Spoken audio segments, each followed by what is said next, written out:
Please सब अपने अपने माइक ना बंद रखें सिर्फ फिलहाल के लिए। जब क्वेश्चन आंसर का टाइम आएगा तब आपको बताया जाएगा, फिर माइक ऑन कर लीजिएगा। और रिएक्शन वगैरह और मैसेजेस वगैरह ड्यूरिंग लेक्चर या सेशन थोड़े कम कीजिएगा। जब टाइम देंगे एंड पे तो स्टार्ट कर सकते हैं आप अपने अपने question.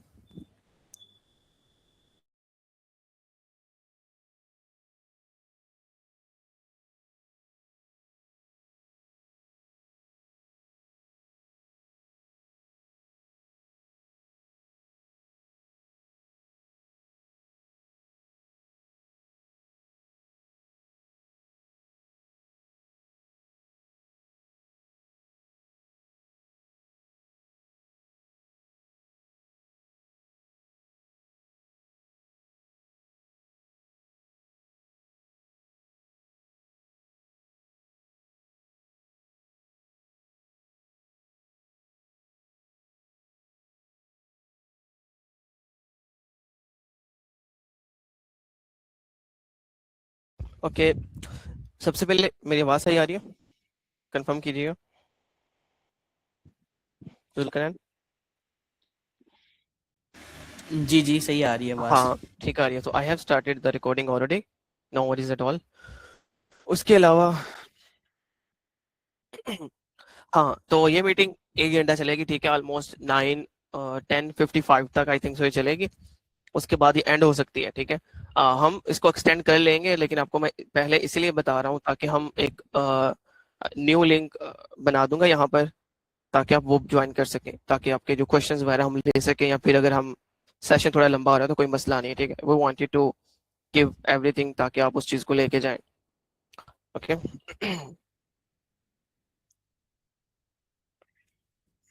All okay, I'll start session. Okay,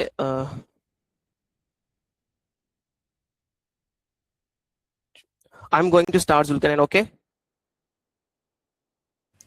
okay bro, go ahead. Okay, so welcome everyone. First of all, thank you so much. हमने वैसे इतना एक्सपेक्ट किया नहीं था, ठीक है। हम ये चाह रहे थे क्योंकि आपको मैं थोड़ा सा बैकग्राउंड बताता हूँ। We have BTH career community. I have been running community, it's been more than 1 year, ठीक है। इसका मेन मकसद ये होता था कि जो चीजें अब हर टाइम मैं लिंक्डइन पे पोस्ट नहीं लगा सकता चीजों की, तो I can just share in the group, so उससे किसी ना किसी को फायदा हो जाए। तो उसके बाद अब उसमें हम पहले हम केगल पे भी हम काम करते रहे और दूसरी चीजों को भी लेके चलते रहे, लेकिन research was one of the thing जिसपे मैं तकरीबन 1-1.5 साल से वर्क कर रहा था। जुल्करनैन से मैंने काफी ज्यादा कोलेबोरेशन की है, उनसे सीखा भी है। तो उसमें एक डेडिकेटेड हमने ग्रुप बनाया था ताकि हम उसमें सेशंस या कुछ इस तरह लेके चल सके कि जो भी मे बी 5 या 10 कोई भी स्टूडेंट्स हो हमारे साथ चले, and then we can have at least उनका एक रिसर्च पेपर लिखा जा सके अगर वो हमारे साथ चलते हैं। So this is our first session, how to write your first research paper, introduction to ML research. सबसे पहले आपको थोड़ा सा होस्ट के बारे में बताएंगे। तो ये जुल्करनैन है, ठीक है। इन्होंने अभी अपनी ग्रेजुएशन कंप्लीट की है डाटा साइंस में, और इसके अलावा he is also a Kaggle competition expert, has really great experience in competitions, in coding plus research as well. He has 4 research paper as in preprint published, और इसके अलावा he is very helpful person, ठीक है। अगर आप इससे पूछेंगे तो आप ये आपको हर टाइम हेल्प के लिए अवेलेबल होंगे। It's me. I'm Ibrahim, and I'm also a youngest 3x Kegel Grandmaster. And जो मेरी जर्नी है वो केगल से ही स्टार्ट हुई थी, ठीक है। उसके अलावा it's been 1 year. I am also working towards research. I have 2 preprints, and इसके अलावा मैं दूसरे कुछ रिसर्च पे काम भी कर रहा हूँ, like journal level and conference level पे। Okay, that was about us, जो कि इतना इंपॉर्टेंट नहीं है। Let's talk about our main agenda, जो कि जिसपे हम बात करेंगे, ठीक है। और जिसपे सबसे पहले है कि रिसर्च होती क्या है, and how to think like a researcher, this is really important. And the second thing is like types of research, and जब हम रिसर्च करते हैं तो रिसर्च स्लो होती ही क्यों, और we feel like research is very boring. And third, which is like the world of AI research today, कि जो आज का रिसर्च का जो दौर है एआई रिसर्च का बेसिकली, ठीक है। आ, उसमें क्या चल रहा है, क्या ट्रेंड्स हैं, उनमें जुल्करनैन बात करेंगे बेसिकली। और उसके बाद the most important part of this session जो मैं चाहूंगा कि आप ये लेके जाएंगे ना, तो आपको 1000% फायदा होगा, कि how to read research paper, ठीक है। Most of us, I am very sure, like 80-90% of today's audience ने कभी पेपर रीड पूरा नहीं किया होगा, या पेपर रीड भी किया होगा तो उनको कभी समझ नहीं आया होगा या सही तरह रीड किया नहीं होगा, ठीक है। और उस लास्ट पे आपको एक टास्क दिया जाएगा, I want everyone to do, ताकि आप हमारे साथ कनेक्ट रहे, और इंशाल्लाह अगर आप हमारे साथ रहते हैं तो 1 से 2 मंथ तक you will have complete paper.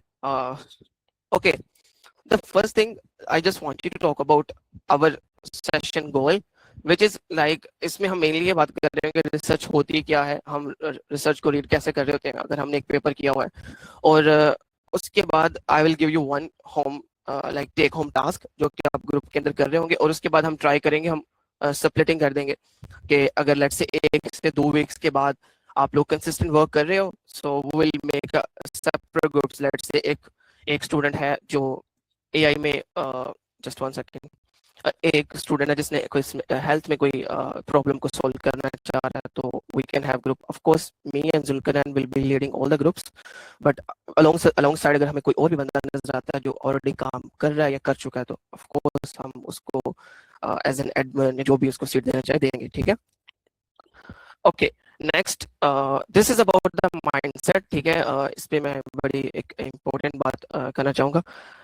As a student, of course, like if we are a college student or a undergraduate student, ठीक है, मोस्टली इसी तरह की ऑडियंस है हमारे पास आज, तो mostly we are users. Like जैसे हम बेसिकली लेट्स टेक एग्जांपल, आप एक प्रोजेक्ट कर रहे होते हो, तो आपने केकर से डाटा सेट पकड़ा, आपने एनालिसिस कर दिया, और maybe you get some models from Hugging Face, ठीक है। आप उसमें एक कुछ एनालिसिस रन किया, आपने मॉडल को रन किया, यू लाइक ओके बस सही है, वर्क कर रहा है, अच्छा हो रहा है, मेरी एक्यूरेसी अच्छी आ रही है, बस सही है। और that is like as a user, you are thinking as a user. But जब हम मेकर या एज अ रिसर्चर सोचते हैं ना, तो उसमें हमारा माइंडसेट बड़ा डिफरेंट होता है। उसमें लेट्स टेक एग्जांपल, मैंने एक लामा का मॉडल जो कि ओपन सोर्स मॉडल है, मैंने वो पकड़ा और मैंने देखा कि यार ये मॉडल इंग्लिश लैंग्वेज में बड़ा अच्छा वर्क कर रहा है, but let me check if it is working really well on Urdu और नॉट। ओके, एंड जब मैंने चेक किया तो मुझे लगा यार ये उर्दू में तो गलतियां कर रहा है। अब क्योंकि Urdu is my first language, मुझे उर्दू आती है, तो आई विल बी लाइक यार ये गलती की है इसने, ये ऐसा क्यों किया। So here this is the mindset आपका जो स्टार्ट हो चुका है, ठीक है। अब आप कहोगे अच्छा यार अब ये चीज स्टार्ट हो गया, how I can actually validate this thing कि ये क्वेश्चन एग्जिस्ट करता भी है कि नहीं, जो मैं बात कर रहा हूँ वो है भी कि सही नहीं है, ठीक है। इन चीजों के बारे में हम नेक्स्ट बात करेंगे कि लाइक अगर आप यहाँ पर देखो तो you run model from a tutorial, you change one part and test if it is working और नॉट। लाइक पहले आप ये था कि आपने मॉडल पकड़ा, आपने ट्रेन कर दिया, उस आपने एज अ रिसर्चर नहीं यार ये मॉडल बड़ा बड़ा ना लेट रिप्लाई दे रहा है, मैं इसकी लेटेंसी को चेंज करता हूँ, मैं इसकी ऑप्टिमाइजेशन पे वर्क करता हूँ। This is how we as a researcher we think.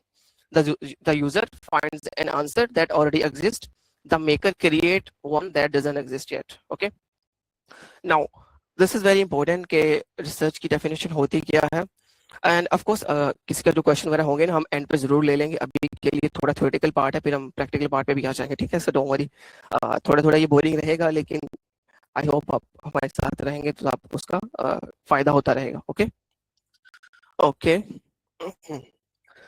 So research क्या होती है, हम लेट्स से कि हम एक क्लेम करते हैं और उस क्लेम को एक एविडेंस होता है, और उस एविडेंस को हम कहते हैं कि यार this is something that is new. Example हम ले लेते हैं कि मैं कहता हूँ यार ये कलर काला कलर है, ठीक है, this is like black colour. तो मैंने क्लेम किया और मैंने एक प्रूफ दिया कि ये जो कलर काला है इस पे मैं एक क्लेम या प्रूफ दे रहा हूँ कि यार ये चीज जो मैंने सेंटेंस कहा या स्टेटमेंट कही है, ठीक है, इसमें मैं ये आपको प्रूफ दे रहा हूँ और ये आज तक किसी ने बात ही नहीं की, ठीक हो गया। अब इसमें एक बड़ी इंपॉर्टेंट चीज आ जाती है जब हम रिसर्च के बारे में बात कर रहे होते हैं, कि अब हम जब क्वेश्चन कर रहे होते हैं ना कि हमने सोच लिया, जैसे मैंने एक स्टेटमेंट की बात की और उसमें एक प्रूफ की बात की और कहा कि ये न्यू है, that is actually your research question. जब हम रिसर्च क्वेश्चन की बात करते हैं तो उसमें 90% ऑफ द टाइम हमें यही चेक करना होता है कि अच्छा यार जो मैंने सोचा है ये सही है भी कि नहीं है, right. So how we check, we do background study, कि हम चेक करते हैं यार इस पे मैं चेक करता हूँ कि क्या लोगों ने पहले भी इस पे वर्क किया था कि नहीं किया था, क्या लोगों ने पहले पूछा था कि अच्छा यार मे भी किसी ने कहा था कि ये कलर काला है, लेकिन किसी ने ये नहीं कहा कि ये कलर रेड है, ठीक है। आप क्या कर रहे हो, कंपैरेटिव स्टडी कर रहे हो कि ऑलरेडी जो लोगों ने बात की हुई थी, मेरे लिए एक न्यू बात है, मैं इसको एविडेंस के साथ प्रूफ कर सकता हूँ। So the test is could someone prove your claim wrong, अगर नहीं तो ये आपकी रिसर्च नहीं है, ठीक है। Next, yes, this is very important. जब आप रिसर्च कर रहे होते हो तो one thing is really important, you have to be think like a surgeon. आपने देखा है जब डॉक्टर्स होते हैं, जो सर्जन होते हैं, वो बड़े प्रिसाइज तरीके से जा रहे होते हैं। हम कभी ना कभी कहते हैं यार इंस्टिंक्ट के बेस पे कुछ चीजें कर ले, हम कहते हैं नहीं यार, इंस्टिंक्ट के बेस पे चीजें नहीं चलेंगी। We have to have evidence, we have to have very precise claims, और उसकी जो स्टेटमेंट और जो रूल्स हैं वो बड़े सीधे सीधे होते हैं। हमने यार ऐसा करना है, ऐसा करना है, ऐसा करना है। For example I have it, let's say Zulqarnain ने एक मॉडल ट्रेन किया जिसकी एक्यूरेसी है 95%, ठीक है। और वो मुझे कहता है यार बड़ी अच्छी मेरी एक्यूरेसी आई है, तो एक आम पर्सन कहेगा यार wow this is really good, ठीक है। Of course 90% the students will be like यार आपने बहुत अच्छा काम किया हुआ। लेकिन एज अ रिसर्चर मेरा क्वेश्चन होगा, मुझे जरा बताओगे टेस्टिंग डाटा कितना था? हो सकता है इसका ट्रेनिंग डाटा 100 इमेजेस और टेस्टिंग डाटा था 10 इमेजेस, ठीक है, और may be less than that. और मैं अच्छा ये तो बाइस कर रहा है, ठीक है। How you can prove that कि ये जो मैट्रिक आपने यूज किया ये सही किया भी या नहीं किया? कि अगर तुमने जो 95% एक्यूरेसी है, इसके क्या तुमने दूसरे मैट्रिक चेक किए? क्या ये जो काम तुमने किया मेरे डाटा पे वर्क करेगा? क्या ये जनरलाइज कर रहा है कि नहीं कर रहा? तो ये जो क्वेश्चंस आप पूछ रहे हो ना, दिस इज कॉल्ड रिसर्च। तो आपका सबसे पहला रिसर्च में स्टेप यही होता है, जब आप एक काम कर रहे होते हैं ना, तो आप क्वेश्चंस पूछना स्टार्ट कर देते हो, ठीक है। तो this is like important thing. और ये चीज हमने जैसे ना छोटे बच्चे होते हैं, तो आपने देखो बहुत बहुत ज्यादा क्वेश्चंस पूछते हैं कि जैसे होता है कि भाई ये क्या है, ये किस तरह है, मुझे ये बताओ। वो एक एक चीज पूछ रहे होते हैं because they don't know anything. Research is same thing, कि हमें उसमें पूछना पड़ता है हर चीज को एक एक्सप्लेन करते हुए हमें ये भी देना पड़ता है। बच्चा, मैं कहता हूँ यार ये काला कलर है, वो कहेगा यार क्यों क्यों काला कलर है? ये जो क्यों का आंसर है हम रिसर्च में दे रहे होते हैं, ठीक है।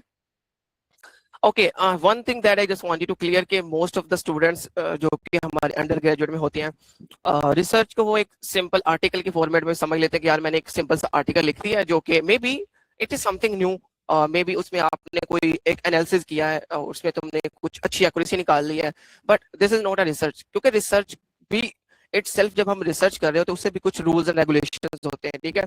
हम एक ऐसे ही एक ट्यूटोरियल लिख दिया, मैंने एक ब्लॉग पोस्ट लिख दी, मैंने कुछ एक्सप्लेन कर दिया, let's say I talk about accuracy matrix, और यहाँ फिर मैंने एमएल की रिग्रेशन के बारे में बात कर दी, लेकिन वो एक रिसर्च नहीं है। वो एक ब्लॉग हो सकता है आपका, एक आपका छोटा सा आर्टिकल हो सकता है, बट वो रिसर्च नहीं है। Research is a new claim that can be tested and proven और डिसप्रूवन, ठीक है। जुल्करनैन, जस्ट टू कंफर्म, मेरी आवाज और चीजें सही क्लियर हो रही है? Because I am not. जी जी सही आ रही है आवाज। ओके, बेस्ट, ठीक है, हाँ ठीक है। Okay, now this is important part के टाइप्स ऑफ रिसर्च। क्योंकि अब हमें ना, आप लोगों ने देखा होगा, मैं आपको एग्जांपल देता हूँ। आप लोगों ने देखा होगा ज्यादातर ग्रुप्स में कहीं ना कहीं जो फाइनल ईयर स्टूडेंट्स होते हैं, ज्यादातर मोस्टली मास्टर्स के स्टूडेंट्स होते हैं, आपको लाइक एक फॉर्म सा शेयर करते हैं कि ये फॉर्म फिल कर दें, हम सर्वे कर रहे हैं, ठीक है। तो वो भी is one of type of research, ठीक है। इसमें उन्होंने कुछ क्वेश्चंस पूछे होते हैं, जैसे impact of social media on childrens. तो पूछते हैं कि आपकी एज कितनी है, आप कितना दिन देर सोशल मीडिया यूज करते हो, एटसेट्रा एटसेट्रा। और उस डाटा की बेस पे वो एनालिसिस कर रहे होते हैं। सो let's talk about types, which is empirical. तो empirical is one of the important type of research, जिसमें आप experiments run करते हो, results दिखाते हो। Let's take an example. इसकी जो एम्पेरिकल है ना वो हम करेंगे, ठीक है। जो एमएल रिसर्च सारी है ना, एम्पेरिकल रिसर्च होती है। इसमें हम क्या करते हैं, लेट्स टेक एग्जांपल। जैसे मैंने कहा कि मैंने एक लेट्स टेक एग्जांपल, मैंने एक बेंचमार्क बना रहा हूँ, ठीक है। अब मैंने एक बेंचमार्क में लेट्स से 10 लैंग्वेजेस ली, और मैंने उनकी एक्यूरेसी और उनकी टोकन एफिशिएंसी कंपेयर कर रहा हूँ। कि मैंने कहा यार मेरे पास एक ओपन सोर्स मॉडल है, let's say which is Llama model. मैंने ओपन सोर्स मॉडल में मैंने डिफरेंट लैंग्वेजेस, क्योंकि मल्टी लैंग्वेज मॉडल है, तो मैंने डिफरेंट लैंग्वेजेस को चेक किया और मैंने कहा अच्छा यार यहाँ पर इसकी एफिशिएंसी बहुत ज्यादा है, चाइनीज में बहुत अच्छी है लेकिन पंजाबी में बहुत ज्यादा कमजोर है। सो जब आप एक्सपेरिमेंट्स रन कर रहे होते हो ना और उसके रिजल्ट्स पेपर में शो करते हो ना, वही एम्पेरिकल स्टडी होती है। और जो एमएल रिसर्च जो बेसिकली हम करते हैं वो एम्पेरिकल होती है। और इसीलिए मैंने स्टार्ट हियर इसीलिए लिखा है, जस्ट कि जो बिगिनर बंदा है ना, सबसे लाइक हम बेसिकली हमारी 95% ऑडियंस जो है ना, वो एम्पेरिकल रिसर्च से स्टार्ट कर सकते हैं। सर्वे, अब सर्वे में दो तरह के सर्वे होते हैं। एक सर्वे ये होता है कि आपने कोई 200-300 पेपर पकड़े हैं और उनको इकट्ठा करके उनका सर्वे लिख दिया है। लेट्स से आपने हेल्थ केयर में स्किन कैंसर भी कोई स्पेसिफिक टाइप पकड़ी, आपने कहा कि मैंने लास्ट पूरे डेकेड के पेपर पकड़ के उनको एक एनालिसिस कर दिया and I write down a complete survey evidence paper, वो भी एक सर्वे टाइप पेपर होता है। सेकंड पेपर जो होता है, जो मैंने आपको एग्जांपल दी है कि जो बच्चे मास्टर्स के होते हैं वो आपको फॉर्म वगैरह फिल करके भेजते हैं कि ये फिल कर दें, वो भी एक सर्वे की टाइप होती है। Third is position. अब ये पोजीशन जो सर्वे टाइप होती है रिसर्च की, ये थोड़ी सी मुश्किल सी होती है। ये थ्योरेटिकल पार्ट है, ठीक है, ये वाला। इसमें लेट से मैंने कहा ये कलर रेड है, ठीक है, तो अब मुझे इस कलर रेड को प्रूव करने के लिए एक एविडेंस देना पड़ेगा, मुझे थ्योरेटिकली चीजें बतानी पड़ेंगी, यार ऐसे था, ये था, वो था। तो ये ज्यादातर इस तरह के पेपर जो है ना, एक तो हम क्रॉस डोमेन्स में लिख रहे होते हैं जैसे केमिस्ट्री या उन फील्ड्स में। सेकंड, ये वाले जो पेपर होते हैं थ्योरेटिकल बहुत ज्यादा होते हैं, इनमें थ्योरेटिकल आर्ग्यूज लिखे होते हैं कि ये हाइपोथेसिस था, ये ऑब्जर्वेशन थी, इस स्पेस में मैंने आर्ग्यू कर रहा हूँ और ये मेरा एक एक्सपेरिमेंट था। तो बिगिनर बंदा ना यहाँ से नहीं स्टार्ट कर सकता, ठीक है। Third fourth is case study, जिसमें आप एक कोई सिस्टम पूरा बनाते हो और उसकी ना इन डेप्थ आप बात कर रहे होते हो। आपने कोई एक मॉडल पकड़ा, आपने कहा यार मैं इसकी पूरी ऑप्टिमाइजेशन करता हूँ, इसकी लेयर बाय लेयर एनालिसिस करता हूँ और फिर इस पे वर्क करता हूँ, ठीक है। ये केस स्टडी टाइप रिसर्च होती है। लास्ट पे आती है वर्कशॉप। आपने सुना होगा बहुत दफा के कॉन्फ्रेंस पेपर की बात की जाती है, वर्कशॉप उसी को ही कहते हैं। जिसमें क्या होता है कि मोस्ट ऑफ द कॉन्फ्रेंसेस जो कि दुनिया में बहुत अच्छी अच्छी कॉन्फ्रेंसेस भी हैं, जैसे न्यूरल पीएस का नाम किसी ने सुना होगा, आईएसएमएल का नाम सुना होगा। ये जो कॉन्फ्रेंसेस होती हैं या वर्कशॉप्स होती हैं, इनमें आपको इनवाइट किया जाता है कि आप आए, रिसर्च पेपर सबमिट करें जो उन्होंने थीम दिया हुआ है। अब theme, let's take an example, हो सकता है कि एआई इन हेल्थ केयर, ठीक है। तो आपने सोचा यार मैं ना पिछले दिनों से सोच रहा हूँ इस बारे में, या फिर मैंने एआई इन हेल्थ केयर के अंदर ऑलरेडी वर्क किया है, now I am able to write a paper there, ठीक है। तो आपने अपने अपने एग्जांपल पकड़ी, आपने पेपर का रिसर्च क्वेश्चन जो भी चीजें करके पूरा पेपर लिख लिया। वर्कशॉप एंड कॉन्फ्रेंस पेपर की एक एज होता है, इसलिए मैंने लिखा कि आप स्टार्ट यहाँ से कर सकते हो और ये यहाँ से कर सकते हो, ठीक है। ये एज ये होता है कि आपका पेपर एक्सेप्टेंस बड़ी जल्दी हो जाती है। क्यों? लेट्स से कि आज एक कोई भी ऑर्गेनाइजेशन अनाउंस करती है कि we are like inviting all of you to like submit papers. तो उसमें हम क्या करते हैं कि मैंने पेपर लिखा, मैंने एक मंथ में सबमिट कर दिया, उनकी एक डेट होती है, ठीक है, एटलीस्ट 1 से 2 मंथ पहले इनवाइट किया जाता है। फिर 2 मंथ के तकरीबन बाद वो आपका पेपर एक्सेप्टेंस की ईमेल आती है। फिर उसके 1 या 2 मंथ बाद आपको आपकी जो एक्चुअल कॉन्फ्रेंस होती है ना, लाइव होती है। तो most of the time you can join on site, ठीक है। जैसे एग्जांपल ले लो, पाकिस्तान में इस्लामाबाद में ना कॉमसर यूनिवर्सिटी में एक कॉन्फ्रेंस होती है फिट के नाम से, FIT, ठीक है। तो you can like participate. Of course उसका टाइम गुजर चुका है, लेकिन वो कॉन्फ्रेंस होगी इस साल के एंड पे, आई थिंक दिसंबर में होगी। या फिर IB कास्ट के नाम से है, ये भी इस्लामाबाद में ही है, ये भी कॉन्फ्रेंस है। तो इसका फायदा ये होता है कि अगर आपका वो पेपर एक्सेप्ट हो जाता है तो वही वही लोग IEEE फिर जो भी उन्होंने जर्नल की बात की होती है ना, वो जर्नल में पब्लिश हो जाता है। तो आपका थोड़े टाइम में जल्दी पब्लिकेशन भी हो जाती है और आपको वो रिव्यूज जो आती है ना एक्चुअल जर्नल में, वो थोड़े कम हो जाते हैं। इस बारे में हम और भी बात करेंगे, जर्नल टाइप्स कौन सी होती हैं, इसकी रैंकिंग क्या होती है, इम्पैक्ट फैक्टर क्या होता है, ठीक है। इंशाल्लाह in the next coming days हम ना, जब न्यू सेशंस आएंगे, जब हम डीप स्टडी कर रहे होंगे, तब हम इन पर भी बात करेंगे। अब last thing that I just wanted to say, of course this is 100% true, research is slow. आप कई दफा थक जाओगे, ठीक है। आप लेट्स से एक पेपर पढ़ रहे हो तो आपको यार क्या चल रहा है, मुझे तो समझ ही नहीं आ रहा, आप ऐसे ही कहोगे। मेरे साथ भी ऐसे ही होता था। आई am very like good example in front of you कि मैंने केगल से स्टार्ट किया। आई वाज लाइक करिए, वो कहते हैं ना, यूजर की तरह था मैं, कि मैं बस केगल पे वर्क कर लिया, केगल कंपटीशन ज्वाइन कर लिया, but I never think out of the box. लेकिन इन द लास्ट 1.5 ईयर, पहले तो मुझे समझ ही नहीं आता था करना क्या है। लाइक मैं कहता पेपर में लिखूं, कैसे लिखूं, और most of the time I was like यार मे बी ये जो रिसर्च है ना, ये एक आर्टिकल की तरह लिखना होता है, तो मुझे समझ ही नहीं आ रहा होता था, ठीक है। तो कहने का मकसद है, जब आप काम कर भी रहे होगे ना, तो आपको 20% राइटिंग होती है, 20-30%, और टेक्निकल काम भी इतना ही होता है, 20-25%। 50% आपने क्या करना है, रीडिंग करनी है, डिबगिंग करनी है, लिटरेचर रिव्यू करना है, आपने टेबल बनाना है, आपने लिमिटेशंस इकट्ठी करनी है। फिर मेरे जैसा रिव्यूअर आ गया कि ये तुमने गलत काम किया है, फिर आप दोबारा करोगे। तो इटरेट करना पड़ता है आपको। तो you learn by doing the thing, not by watching, ठीक है। तो ये बड़ा एक इंपॉर्टेंट फैक्टर रहता है। तो that's all from my side. अब जुल्कनैन टेक ओवर करेंगे आगे कुछ जो पॉइंट्स हैं, ठीक है। और हम क्वेश्चंस एंड पे लेंगे क्योंकि टाइम हमारे पास बहुत ज्यादा कम है। जुल्कनैन, अस्सलाम वालेकुम everyone. you can take over. I'm gonna stop sharing. Okay, let me just share my screen.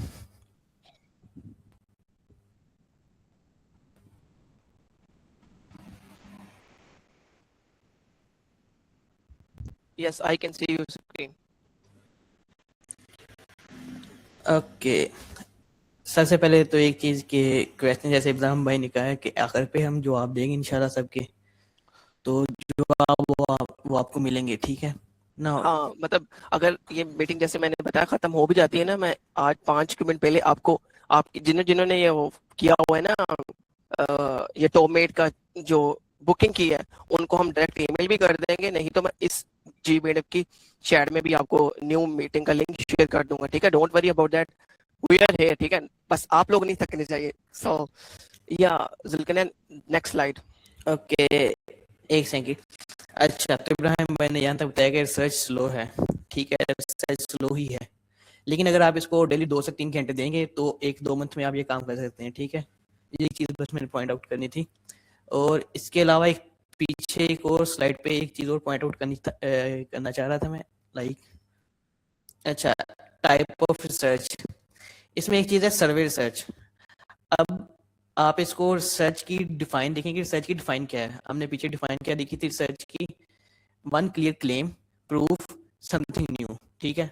हालांकि जो सर्वे है वो क्या है, आपने बहुत ज़्यादा पेपर पढ़े और उसका बता दिया कि फिलहाल ये जो फील्ड ऑफ स्टडीज है इसकी क्या पोजीशन है, इस टाइम इसमें क्या मतलब न्यू चीज़ें आई हुई हैं, अभी इसमें क्या गैप बचे हैं, ठीक है। और लेकिन क्या आप ऐसे आप एक रिसर्च पेपर कह सकते हैं? नहीं कह सकते, बिकॉज इसमें कोई न्यू क्लेम तो हमने नहीं दिया ना। लेकिन जो लिटरेचर हम देखते हैं तो इसमें एज अ रिसर्च ही इसको यूज़ किया जाता है। MS PhD यहाँ पे स्टूडेंट ऐसे हैं जो सर्वे पेपर पे भी MS कर लेते हैं। लेकिन अगर मैं अपना पर्सनल व्यू बताऊं तो सर्वे पेपर को आप कभी भी एज अ पेपर मत मानिएगा, ठीक है। सर्वे पेपर करने की कोई ज़रूरत नहीं होती बंदे को, ओके। ये सिर्फ जस्ट पर्सनल पॉइंट था मेरा। अब वापस आते हैं अपनी स्लाइड्स पे, ओके। अच्छा, सबसे पहले कि रिसर्च मैटर क्यों करती है हमारे लिए। फिलहाल के लिए तो आजकल के दौर में ये ऐसा आ गया कि डेली एक साथ कोई 15-10 पेपर न्यू रिलीज हो रहे हैं हर रोज, ठीक है। ये सामने कुछ ग्राफ्स बने हुए हैं, आप इनको देखें तो आपको आइडिया होगा कि किस किस्म की इन्वेस्टमेंट हो रही है रिसर्च साइड पे। लेकिन हमारे इनसे कोई ताल्लुक नहीं है, आपको भी पता है, मेरा मुझे भी पता है कि इन्वेस्टमेंट जितनी भी हो जाए हमें इनसे कोई फ़ायदा नहीं है और ना इनसे हमारा कोई तल्लुक है। हमारा क्यों है रिसर्च हमारे लिए क्यों मैटर करती है?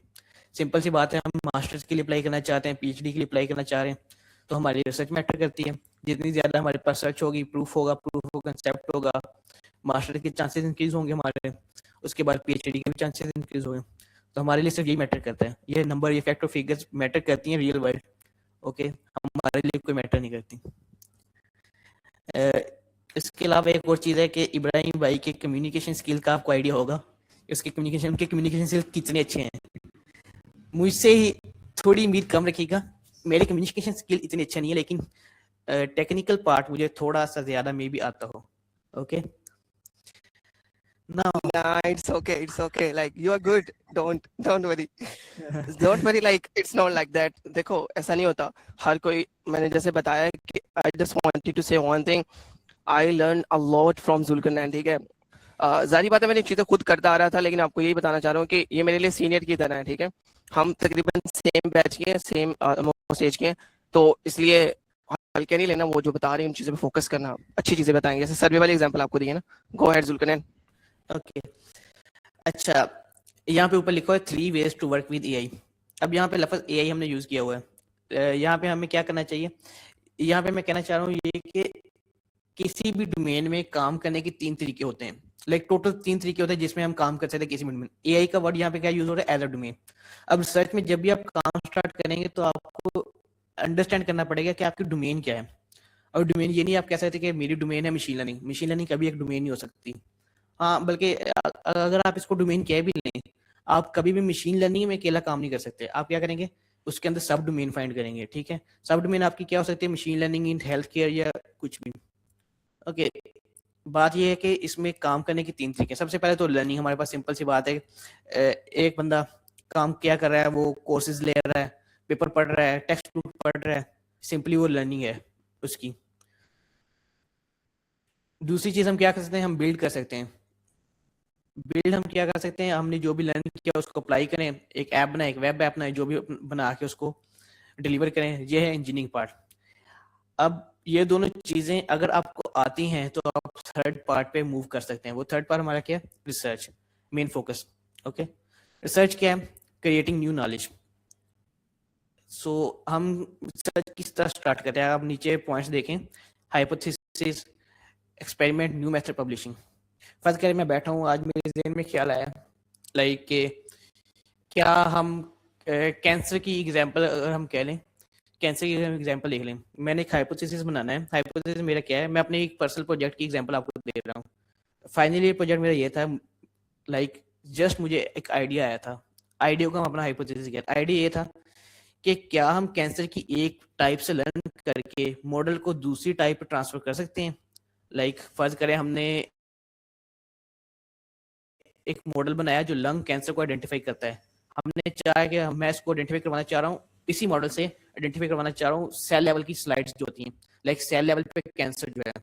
अब मेरा हाइपोथेसिस ये है कि मैं नॉलेज ट्रांसफर कर सकता हूँ। ये मेरा हाइपोथेसिस है। ओके, हाइपोथेसिस बनाना कोई मुश्किल बात नहीं है। हाइपोथेसिस जो भी आपके जहन में आइडिया आ रहा है, गलत हो सही हो, वो आपका एक किस्म का हाइपोथेसिस। नेक्स्ट पार्ट आता है हमारे पास एक्सपेरिमेंट। एक्सपेरिमेंट अब क्या है? मैंने आइडिया तो दे दिया कि ट्रांसफर हो सकता है, लेकिन मैं कैसे प्रूव करूंगा कि ट्रांसफर होता भी नहीं? मैं क्या करूंगा, अपना एक डेटा सेट फाइंड करूंगा। पहले सबसे पहले वो डेटा सेट्स फाइंड करूंगा, उन पे जो भी एक्सपेरिमेंट स्टार्ट करने हैं। लाइक मैंने अपना एक मॉडल बनाया, नॉट जस्ट वन मॉडल, एक पूरा आर्किटेक्चर बनाया। ठीक है, उस आर्किटेक्चर को मैंने ट्रेन किया, एवेल्युएट किया, जो भी किया उसको मैं एज एक्सपेरिमेंट कह दूंगा। अब इस एक्सपेरिमेंट के नतीजे में जो हमारे पास चीज आई है वो है हमारे पास न्यू मेथड। वो न्यू मेथड क्या है कि मैंने एक पूरी पाइपलाइन बनाई है, मैंने एक पूरा आर्किटेक्चर बनाया, मैंने उस पर एक्सपेरिमेंट किया, एक्सटेंसिव एक्सपेरिमेंट किए, मैंने कुछ मैट्रिक्स कैलकुलेट किए, उनका रिजल्ट मेरे पास ये है। और इसको मैं कह रहा हूँ ये मेरा अपना मेथड है, माई न्यू मेथड, माई और उसको मैं करूँगा पब्लिश। ठीक है, सो मेन पार्ट हमारे पास क्या है? Hypothesis, experiment, new method. बाकी तो पब्लिशिंग फेस अलग चीज़ है वैसे, लेकिन चार ये चीज़ें हैं जो रिसर्च को कंबाइन करें तो रिसर्च बनती है। ओके, अब रिसर्च आप ये कह लेना कि फलाह बंदे ने मेडिकल का एक डाटा सेट उठाया था, उस पर उसने क्या किया, रैंडम फॉरेस्ट मॉडल लगा दिया, उसका अच्छा रिजल्ट आ गया। मैं भी ऐसा ही करता हूँ, मैं किसी दूसरे डाटा सेट को उठाता हूँ, रैंडम फॉरेस्ट लगा देता हूँ, मेरा भी अच्छा रिजल्ट आ जाएगा और मैं इसको ऐसा पब्लिश कर दूंगा। 99% चांसेस है कि आपका कभी भी अच्छा रिजल्ट आएगा ही नहीं। 1% चांस ये है कि आप अगर रिजल्ट अच्छा भी आ गया, इसमें नोवेल्टी क्या है आपके पास? लाइक क्या आपकी जो अचीवमेंट है वो अकेली आपकी क्या कहते हैं एक्यूरेसी या कोई भी मैट्रिक है, क्या वो अचीवमेंट अकेली इनफ है आपको पब्लिश करने के लिए रिजल्ट? नहीं। तो रिसर्च की एक चीज माइंड में रखें कि एक सिंपल चीज को हम पब्लिश नहीं कर सकते। एक पूरा फ्रेमवर्क, एक पूरा आर्किटेक्चर जो कंप्लीटली नोवल हो, किसी एक ऐसी क्लेम हमने जो किया था, जो हमने अपने एक्सपेरिमेंट से प्रूव कर दिया, हमारी हाइपोथेसिस करेक्ट होगी हमारे एक्सपेरिमेंट की बेस पे, वो काम होगा रिसर्च और उसी को हम पब्लिश कर पाएंगे। ओके, अब आजकल अगर हम एआई की बात करें, वैसे यहाँ पे वर्ड फिर एआई यूज किया हो, लेकिन यहाँ पे वर्ड हम यूज कर सकते हैं डोमेन। हम जिस भी डोमेन की बात करें, हम इधर बात करें एआई डोमेन की। एआई हमारे पास क्या है? एक डोमेन है। अब उसकी सब डोमेन्स हैं, ये जो नीचे कोर एरियाज लिखे हुए हैं दिस, ये हमारी एक सब डोमेन है। इसमें क्या है? हमारे पास मशीन लर्निंग है, डीप लर्निंग है, जो भी न्यूरल नेटवर्क है, कंप्यूटर न्यूरल नेटवर्क कह दिया, एनएलपी है, कंप्यूटर विजन है। ये वो है जो कोर एरियाज हैं। अब रिसर्च इन पे भी कर सकते हैं, न्यूअर एरियाज पे भी कर सकते हैं। कोर एरियाज क्या होते हैं? लाइक जो सब डिवाइडेड ब्रांचेस ऑलरेडी हैं हमारे पास उस डोमेन की। एआई डोमेन की जो ब्रांच है वो है ML, deep learning, computer vision, उसकी ब्रांचेस हैं। ठीक है, लेकिन जो न्यू कमिंग एरियाज है लाइक मल्टी मॉडल एआई। अब मल्टी मॉडल एआई का कॉन्सेप्ट मे भी 2017 से पहले हो ही ना किसी के पास। Like attention is all you need paper, उससे पहले किसने लाइक सोचा नहीं हो कि मल्टी मॉडल एआई बन भी सकती है। ठीक है, फिर हमारे पास आया चैट जीपीटी, एआई आई, हमारे पास एलएलएम्स आए। उसके बाद हमारे मतलब लोगों ने सोचा कि एजेंटिक एआई बना सकते हैं, एक ऐसा सिस्टम जो खुद ब खुद एक्ट कर सके, लाइक स्मार्ट डिसीजन ले सके, ना फुली डिपेंडेंट, किसी पे डिपेंड भी ना करे, लेकिन फिर भी कुछ ना कुछ डिसीजन ले ले। या फिर हमारे पास दूसरी चीज आ गई साइंस, हम एआई को साइंस में भी यूज कर सकते हैं। ये वो लाइक एक तो हमारे पास कोर एरियाज तो आ गए, अब उन कोर एरियाज को यूज करके हम कंबाइन कर सकते हैं किसी और स्टडी के साथ एक न्यूअर एरिया बनाने के लिए। ठीक है, ये लाइक एक आइडिया है कि डोमेन क्या होती है, उसकी सब डोमेन है कहते हैं। अब ये है जो चीज है हमारे पास, ये क्या है, एक डोमेन, और ये हमारे पास क्या है, सब डोमेन्स, ठीक है। अब सब डोमेन्स आ गई, उसके बाद ये भी सब डोमेन्स है। आप इन सब डोमेन्स को यूज करके इस सब डोमेन में काम करते हैं, लाइक ओके। अच्छा, अब है एक चीज के रिसर्च करने आप बैठ के, आपने जब तक कभी कोई पेपर नहीं पढ़ा, आपको आइडिया नहीं होगा कि रिसर्च करते कैसे हैं, आपको स्ट्रक्चर ही नहीं पता रिसर्च का क्या है। फर्ज करें आपने एक मॉडल बना दिया, बहुत अच्छा मॉडल बना दिया, उसने बहुत अच्छी एक्यूरेसी अचीव कर लिया, आप पेपर लिखने बैठे, आपको आइडिया नहीं है इसमें लिखते क्या, आपने एज आर्टिकल लिख दिया, जर्नल टर्म्स में लिख दिया। उसके पहले हमें क्या करना है कि हमें एक रिसर्च पेपर पढ़ना सीखना होगा। अब ये जो सामने तरीका लिखा हो, ये एक जेनेरिक सिस्टम जो लोग आपको रिकमेंड करेंगे, ठीक है। लाइक सबसे पहले आप एब्स्ट्रैक्ट पढ़ लें, उसको स्कीम कर लें, थोड़ा सा जो भी समझ आ रही है वो पढ़ लें, नहीं आ रही उसको छोड़ दें ताकि बाद में सर्च करके हम पढ़ सकें। स्कीम 2, उसमें हम कंक्लूजन देख लें, फिर फिगर्स को देख लें। ये एक जनरल आइडिया। नेक्स्ट मैं अपनी नेक्स्ट स्लाइड में अपना बताऊंगा, लाइक जो मैं पर्सनल यूज करता हूँ, जैसे मैं रिकमेंड करता हूँ एक आर्टिकल या रिसर्च पेपर को रीड करना, ठीक है। फिलहाल हम बैठ के क्या करेंगे, एक पेपर को रीड करने की ट्राई करते हैं। Attention is all you need, सबको पता होगा कि आप एमएल या एआई के डोमेन में काम कर रहे हैं। 2017 का एक बेंचमार्क पेपर था, एक कोर पेपर था हमारे पास, ठीक है। मैं इस पेपर को ओपन करता हूँ, मैं आपको सिर्फ ये बताता हूँ, बिफोर मूविंग इनटू रिसर्च आपने इस पेपर को किस तरह रीड करना, like not just this paper, किसी भी पेपर को किस तरह रीड करना, लाइक जिस तरह मैं खुद करता हूँ। सबकी अपनी अपनी स्ट्रेटजी हो सकती है, सबका अपना अपना मेथड हो सकता है। जस्ट फॉर एग्जाम्पल मैं आपको एक चीज बताता हूँ आज के लिए। वैसे हम इसी चीज पे एंड करेंगे कि रिसर्च पेपर को किस तरह रीड करना है, ठीक है। बाकी जो रिसर्च स्टार्ट करना, डोमेन सेलेक्ट करना, इस ऐसी जो चीजें हम अपने नेक्स्ट सेशन में रखेंगे, ठीक है। कंफ्यूज मत होइएगा, सिंपल ही है ये सब कुछ, इसमें कोई इतना टफ पार्ट नहीं है। पेपर थोड़ा सा मे भी आपको लेंथी लगे, लेकिन अच्छा, कभी कभी किसी भी रिसर्च पेपर को आप देखेंगे, सबसे पहले तो हमारे पास टाइटल है, simple, attention is all you need. और 99% जो टाइटल होता है वो खुद को एक्सप्लेन इस तरह करता है कि पूरा पेपर आपको एक्सप्लेन हो जाएगा। अब attention is all you need क्या है, एक ट्रांसफार्मर आर्किटेक्चर उन्होंने बनाया था, जो हमारे पास लाइक एक प्रॉब्लम फिक्स कर रहा था लार्ज डेटा सेट को यूजेज की, वो बात की बात है। लेकिन एक आइडिया ये देखें कि उन्होंने टाइटल इस तरह रखा है कि वो पेपर को खुद ब खुद एक्सप्लेन कर दे, ओके। फॉरगेट अबाउट ऑथर्स, कोई आइडिया नहीं हमें कौन है कौन नहीं है, ना हमें जानने की जरूरत है, लेकिन इनको वैसे जानने की जरूरत है। ये वो लोग हैं जो एआई डोमेन के फाउंडर है एक किस्म के, आपको चाहिए इनको फाइंड करें, लिंक्डइन वगैरह पे फॉलो करें, इनके पेपर्स और भी पढ़ें, ठीक है ना। पेपर स्टार्ट हो रहा है, सबसे पहले मैं क्या करता हूँ, मैंने सिंपली ओपन करना है एब्स्ट्रैक्ट। अब एब्स्ट्रैक्ट ओपन करके मैं तो लाइन बाय लाइन पढ़ता हूँ। अगर मैं बैठा हूँ पढ़ने, मैंने देखा है the dominant sequence transduction model are based on complex blah blah blah, मतलब जो भी एक सिंपल लाइन लिखी हुई है। मैंने पढ़ना स्टार्ट किया, मुझे इस लफ्ज पे आया तो मुझे आइडिया नहीं कि लफ्ज क्या है, ट्रांसडक्शन। मेरी प्रोनाउंसिएशन भी मे भी ना सही हो, लेकिन ये एक लफ्ज मुझे आइडिया नहीं है कि क्या है। तो मैं क्या करूँगा, before moving to next line, मेरा तो सिंपल ये है।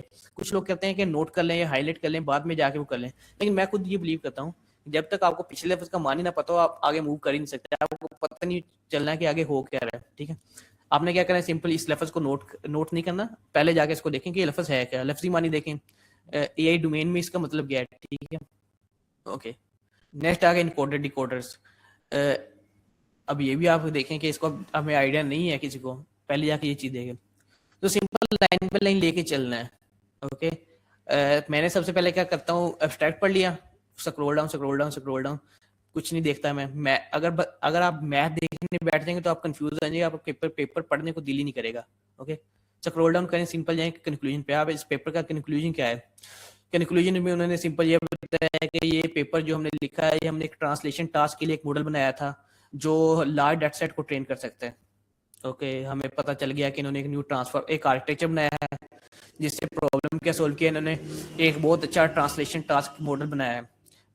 जो ट्रांसफार्मर मॉडल था वो ओरिजिनल था ही ट्रांसलेशन के लिए, सिंपल ट्रांसलेशन के लिए। फिलहाल तो एज एलएलएम यूज हो रहा है, टेक्स्ट जनरेशन के लिए यूज हो रहा है और मल्टीपल टास्क के लिए यूज हो रहा है, लेकिन ओरिजिनल ये था ट्रांसलेशन के लिए, ओके।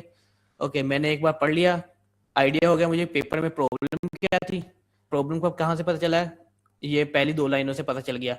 प्रॉब्लम ये थी कि जब हम लेंथी पार्ट किसी मॉडल को देते हैं, उसने पहला लफ्ज पढ़ लिया, दूसरा लफ्ज पढ़ लिया, तीसरा लफ्ज पढ़ लिया। अब तीसरा लफ्ज पढ़ रहा है तो उसको पहले 2 के मान ही भूल गए, लॉन्ग सीक्वेंस उसको याद नहीं रह रहे, ये एक प्रॉब्लम थी हमारे पास। उसका उन्होंने सोल्यूशन क्या निकाला, एक अपना आर्किटेक्चर बना दिया पूरा, उसको बना के उसको ट्रेन किया, एक्सपेरिमेंट किए, उसके रिजल्ट हमारे पास प्रेजेंट कर दिया। ओके, एब्स्ट्रैक्ट हो गया।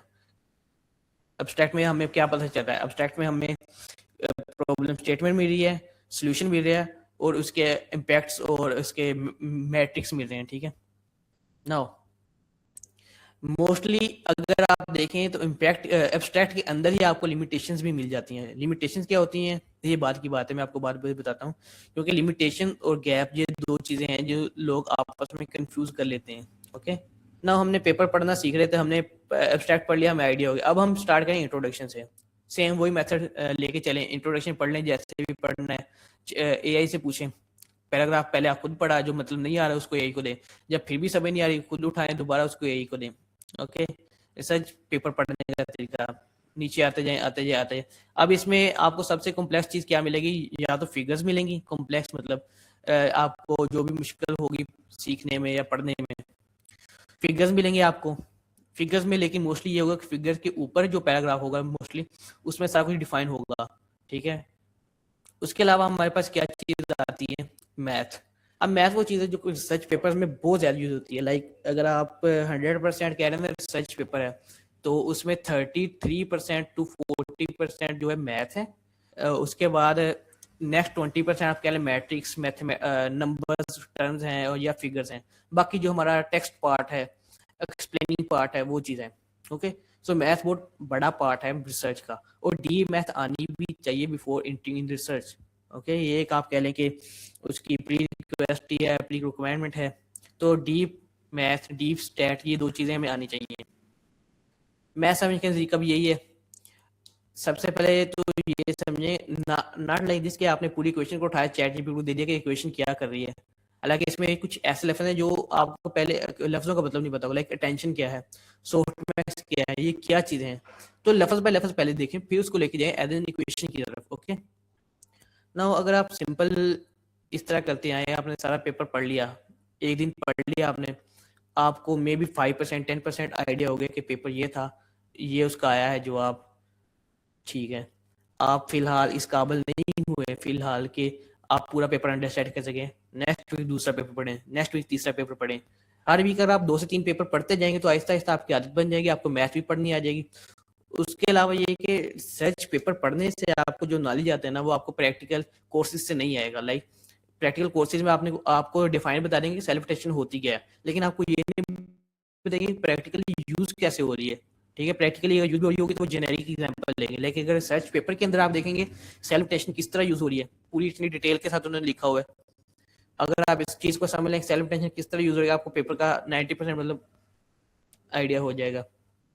ओके, नाउ इसके अलावा ये तो हो गया हमारा पेपर रीडिंग का एक मेथड। अब पेपर के अंदर कुछ ऐसी चीज होती है जिसका हमें आइडिया होना चाहिए, लाइक सेक्शंस कुछ इस तरह होते हैं। अब सेक्शन क्या होते हैं हमारे पास पेपर के अंदर, सबसे पहले तो हमारे पास एब्स्ट्रैक्ट आ गया। ओके, एब्स्ट्रैक्ट क्या होता है, हमारे पास प्रॉब्लम स्टेटमेंट, उसका सॉल्यूशन, ब्ला ब्ला ब्ला जो भी। उसके बाद हम फॉर्मल इंट्रोडक्शन देंगे प्रॉब्लम का। ये वो है सेक्शन जो लाजमी होते हैं किसी भी रिसर्च पेपर के लिए, लाइक जनरल स्ट्रक्चर जो होता है पेपर का। ओके, मे बी किसी पेपर में ना भी आपको मिले ये, लेकिन जनरली यही सेक्शन होते हैं। बैकग्राउंड होगा, बैकग्राउंड में उस प्रॉब्लम का डिफाइन क्या होगा, उसके रिलेटेड जो लिटरेचर व्यू है। हालांकि इन्होंने लफ्ज बैकग्राउंड यूज किया, लेकिन यहाँ पे अगर आप लिटरेचर व्यू का लफ्ज देखने कोई मसला नहीं है, आप लिटरेचर व्यू करवा सकते हैं। लिटरेचर व्यू में क्या होता है, आप उसके रिलेटेड पिछले 4 साल के 3 से 1 सेकंड, ओके 50 मिनट रह गए, मैं लिंक सेंड कर दूंगा। ओके, तो पिछले रिसर्च अगर आप रिसर्च करें तो पिछले 4 साल से पीछे आपकी रिसर्च आपको वैलिड नहीं रहेगी। ठीक है, ये एक और चीज पॉइंट नोट कर लें, रिसर्च हमेशा 4 साल की वैल्यू होती है, मैक्स 4 साल की वैल्यू होती है। फर्ज करें इसने ये रिसर्च साइट की नंबर 5 इन्होंने साइट किया, हम नंबर 5 अगर जाके देखें, ये पेपर था 2017 का, इन्होंने 2014 की रिसर्च साइट की हुई है। ठीक है, मोस्टली आपकी जो भी रिसर्च मिलेगी उस पेपर के बिफोर 4 ईयर आपको मिलेगी। ठीक है, उसके अलावा ये चीज़ है कि हमारे पास आर्किटेक्चर जो हमने वो बता देना है नेक्स्ट सेक्शन में। उसके बाद उसके मैट्रिक जो आए, मॉडल वगैरह के जो भी आए वो डिफाइन करने हैं। अब इसके अलावा एंड पे मैं जो चीज़ बताना चाह रहा वो है लिमिटेशन। 99% पेपर जो होंगे उसमें आपको लिमिटेशंस का सेक्शन मिलेगा। लिमिटेशन में वो क्या होता है, लिमिटेशन में वो बताते हैं कि हमारे पेपर में हमने ये प्रूव तो कर दिया कि ये चीज काम करती है, लेकिन हमारी एक चीज लिमिटेड है। लाइक फर्ज करें इस पेपर में ये लिमिटेशन है, इन्होंने इंग्लिश टू जर्मन ट्रांसलेशन की है, maybe English to Punjabi करें, इंग्लिश टू फ्रेंच करें, तो आप इनका आर्किटेक्चर ना काम करें। ये मैं वैसे बता रहा हूँ, लेकिन ये लिमिटेशन है नहीं, लेकिन ये लिमिटेशन हो सकती है।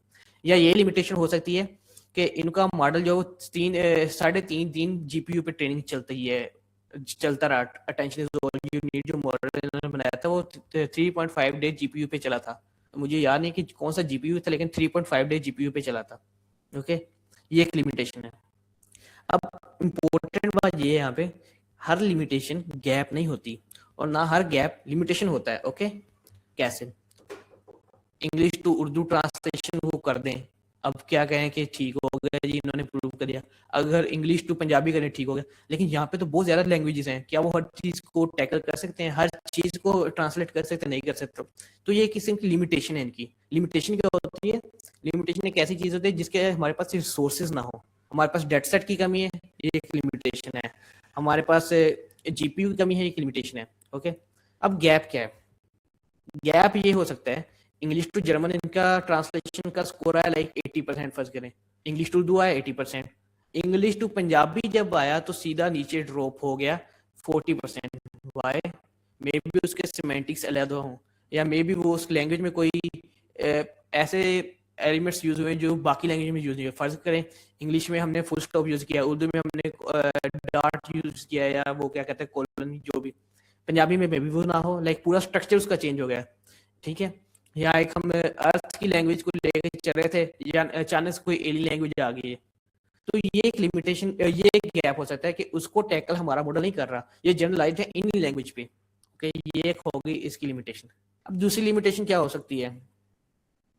दूसरी लिमिटेशन ये हो सकती है कि हमारा लिमिटेशन ये है कि ये जो है मॉडल आर्किटेक्चर, नॉट मॉडल, ये आर्किटेक्चर जो है ट्रांसलेशन टास्क पे ही काम करता है, ना text generation task. Okay, may be एक लिमिटेशन हो। क्या मैं इसको इम्प्रूव कर सकता हूँ? मैं इसी आर्किटेक्चर को लेके large amount of data feed करूँ, चैट जीपीटी बना दूँ। चैट जीपीटी बनी भी ऐसी हुई है एलएलएम को यूज करके। लाइक एलएलएम कैसे बना हुआ है? ट्रांसफार्मर्स को यूज करके, और बेसिकली यही ट्रांसफार्मर्स अटेंशन इज ऑल। तो लिमिटेशन और गैप में एक बहुत डिफरेंस होता है। हम क्या सोल्व करते हैं? We are not solving limitations for our research paper. हम सॉरी, बैकग्राउंड नॉइस बहुत आ रही थी। अच्छा, हम क्या सोल्व करें? हम गैप सोल्व करते हैं। हमने गैप फाइंड करना है। गैप किस तरह फाइंड करते हैं? हम गैप फाइंड करते हैं। हमने पिछले 4 साल के रिसर्च पेपर उठाए, उसने देखा कि फलां बंदे ने कैंसर पे ये काम किया, उसने लंग कैंसर पे काम कर दिया, दूसरे बंदे ने हार्ट कैंसर पे काम किया, तीसरे बंदे ने ब्रेन कैंसर पे काम किया, किसी ने पैंक्रियास कैंसर पे काम नहीं किया, किसी ने किडनी कैंसर पे काम नहीं किया। ये गैप है। ठीक है, हम क्या करें? उसके रेलिवेंट एक डाटा सेट फाइंड कर लेंगे। एक ऐसा डाटा सेट हम फाइंड कर लेंगे जो हमारे पास यूजेबल हो, लाइक जनरलाइज्ड भी हो, ना सिंगल किसी एक अस्पताल का ना हो, ना वो किसी एक पेशेंट का हो, multiple patient, like sample size इतना हो, इस काबिल हो कि हम उसको एक्सपेरिमेंट कर सकें। ठीक है, तो ये हो गया हमारे पास गैप। और हम क्या सोल्व कर रहे हैं? हम गैप ही सोल्व करते हैं। ओके, एक सेकंड के लिए हम यहाँ पे एक ब्रेक लेंगे। मैं न्यू मीटिंग ग्रुप में भी शेयर कर देता हूँ और ईमेल पे भी शेयर कर देता हूँ। आप इधर भी लाइव रहिएगा एक सेकंड के लिए, बल्कि इधर से आप I think we have still 10 minutes, Zulkarnain. We can send before 5 minutes. We have still 10 minutes. Take your time. अच्छा, तो ये हो गया एक सिंपल पेपर रीड करने का तरीका। आपने आज एक पेपर रीड किया, ठीक है, आपको आइडिया आ गया कुछ। अच्छा, उसके अलावा ये चीज़ है, जब भी आपने पेपर रीड करना है, आपने एक एक्सेल फाइल बना लें। एक्सेल फाइल में आप क्या लिखें? पेपर का नाम लिख दें, उसके बाद उसका लिखें कि इसमें प्रॉब्लम क्या थी, प्रॉब्लम का कॉलम बना लें, 3-4 लफ्ज़ में प्रॉब्लम लिख दें, 2-3 लफ्ज़ में इसका लिख दें कि इसका सोल्यूशन क्या आता है, और उसके बाद इसका लिख दें कि लाइक इसमें कोई आर्किटेक्चर नोवेलिटी थी या कुछ और किस्म की नोवेलिटी थी, या किस किस्म की नोवेलिटी थी, ये चीज़ लेनी। सिंपल टू रिमेंबर, मैंने रिसर्च पढ़ी थी। ओके, और इससे भी अगर आप अच्छा करना चाहते हैं पेपर को, रीडिंग को, तो आप क्या कर सकते हैं? उस पेपर को रिक्रिएट कर सकते हैं। लाइक पेपर के अंदर मॉडल का आर्किटेक्चर डिफाइन है, आप उस आर्किटेक्चर को कोड में लेके आए, डेटा सेट पे अप्लाई करें, आप देखिए क्या ये जो रिजल्ट उन्होंने दिए हैं वो प्रूव हो रहे हैं उस डेटा सेट पे। ये अगर आप इस प्रैक्टिस को फॉलो करें तो आपका मतलब नॉलेज चीज होगा रिसर्च के रिलेटेड। ओके, आप जब ग्राउंड से स्टार्टिंग करें ना, ग्राउंड अपवर्ड आप आ रहे हैं, तो आपका नॉलेज इंक्रीज हो रहा है। अब ये था एक पेपर रीडिंग का मेथड, मैंने बता दिया आप simple.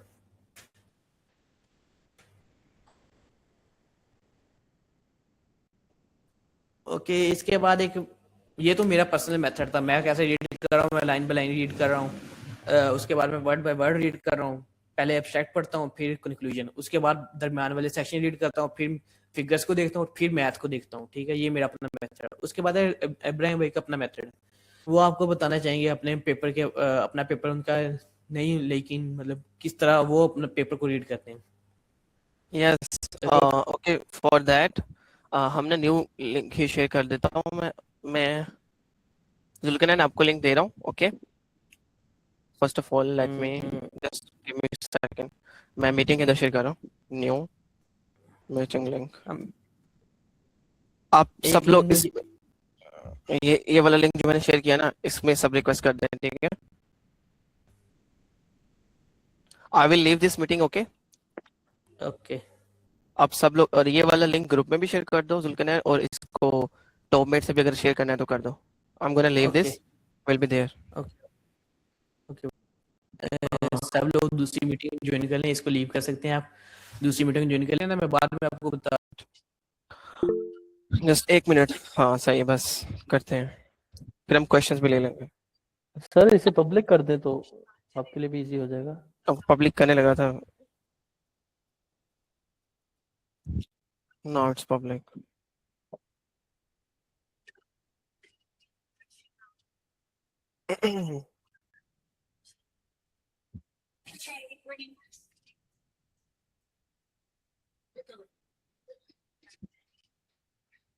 Just hold on 1 more minute, ठीक है।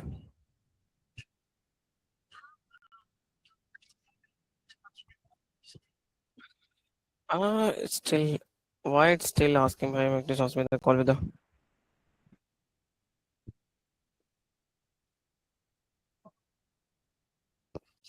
My voice is not clear. It's clear, Ibrahim. Okay, so मैं डॉक्टर सायरा, आप चेक करें अपना, आप इंटरनेट का मसला। Okay, Zulkarnain is here too. Let me just set one thing. Host management.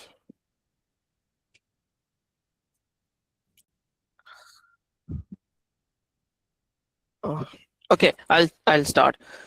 Basically एक चीज आपको I did एक सेकंड, असल में मैंने ओपन किया meeting, but admit one guest. Let me just add. अच्छा, मैं आपको एक चीज बताना चाहूंगा। स्टार्ट में ऐसा लगेगा कि शायद आपको कोई चीज समझ नहीं आ रही है, एंड ये लाइक ये क्या बात कर रहा है, ऐसा हो जाता है, ठीक है। तो उसमें कोई मसला नहीं है। आपको मैं अपनी तरफ से भी एक एग्जांपल दिखाता हूँ, ठीक है। ऑफ कोर्स, जैसे मैंने बताया कि everyone has their own way to think, to read, और आपको ये नहीं है कि सोलोली देखो। आप एक बात याद रखो, हमारा मेन मकसद क्या है, गोल पे आपने फोकस करना है। रीडिंग जुल्कनैन की तरह करनी है या मेरी तरह करनी है, मैटर ही नहीं करता, ठीक है। गोल क्या है? गोल ये है कि आप पेपर को समझ पा रहे हो, you understand gap, you understand the problem statement, you understand कि इसमें लिमिटेशन क्या आती है, इसमें क्या क्या बातें हुई हैं। अगर आप उसकी एक समरी लिख सकते हो, you are good to go, चाहे आप पूरा पेपर लिख रहे हो, ठीक है। That is very important part. Second thing, I share my screen, I hope सारे आ गए हैं। जुल्कनैन, आपने सबको शेयर कर दिया? माइक बंद कर। I did told them actually. I'll just wait a second.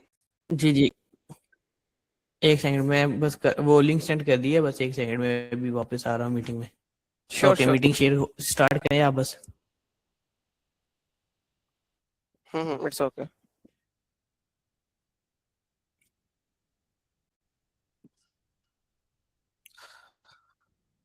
Message में बता देना, शेयर द स्क्रीन। ओके, हाँ, तो हम यहाँ पर थे कि एक there is another paper, deep residual learning, ResNet पे की पेपर था, 2015 में लिखा गया, ठीक है। ये एक्चुअली डीप लर्निंग में पेपर ही है, ठीक है। मैं इसकी थोड़ी रीडिंग करूंगा, जैसे मैं थोड़ी रीडिंग करता हूँ, एंड आई विल ट्राई कि आप जो बिगिनर बच्चे हैं उनके लिए इजी हो सके, ठीक है। Of course none of us complete researcher, तो मैं पूरी ट्राई करता हूँ। तो मुझे आप बताएं, नोट दिस वन। ओके, मेरी पेपर की स्क्रीन शेयर हो रही है, मुझे ये पहले कंफर्म बता दे, मैसेज में बताइएगा क्योंकि आप बोल नहीं सकोगे।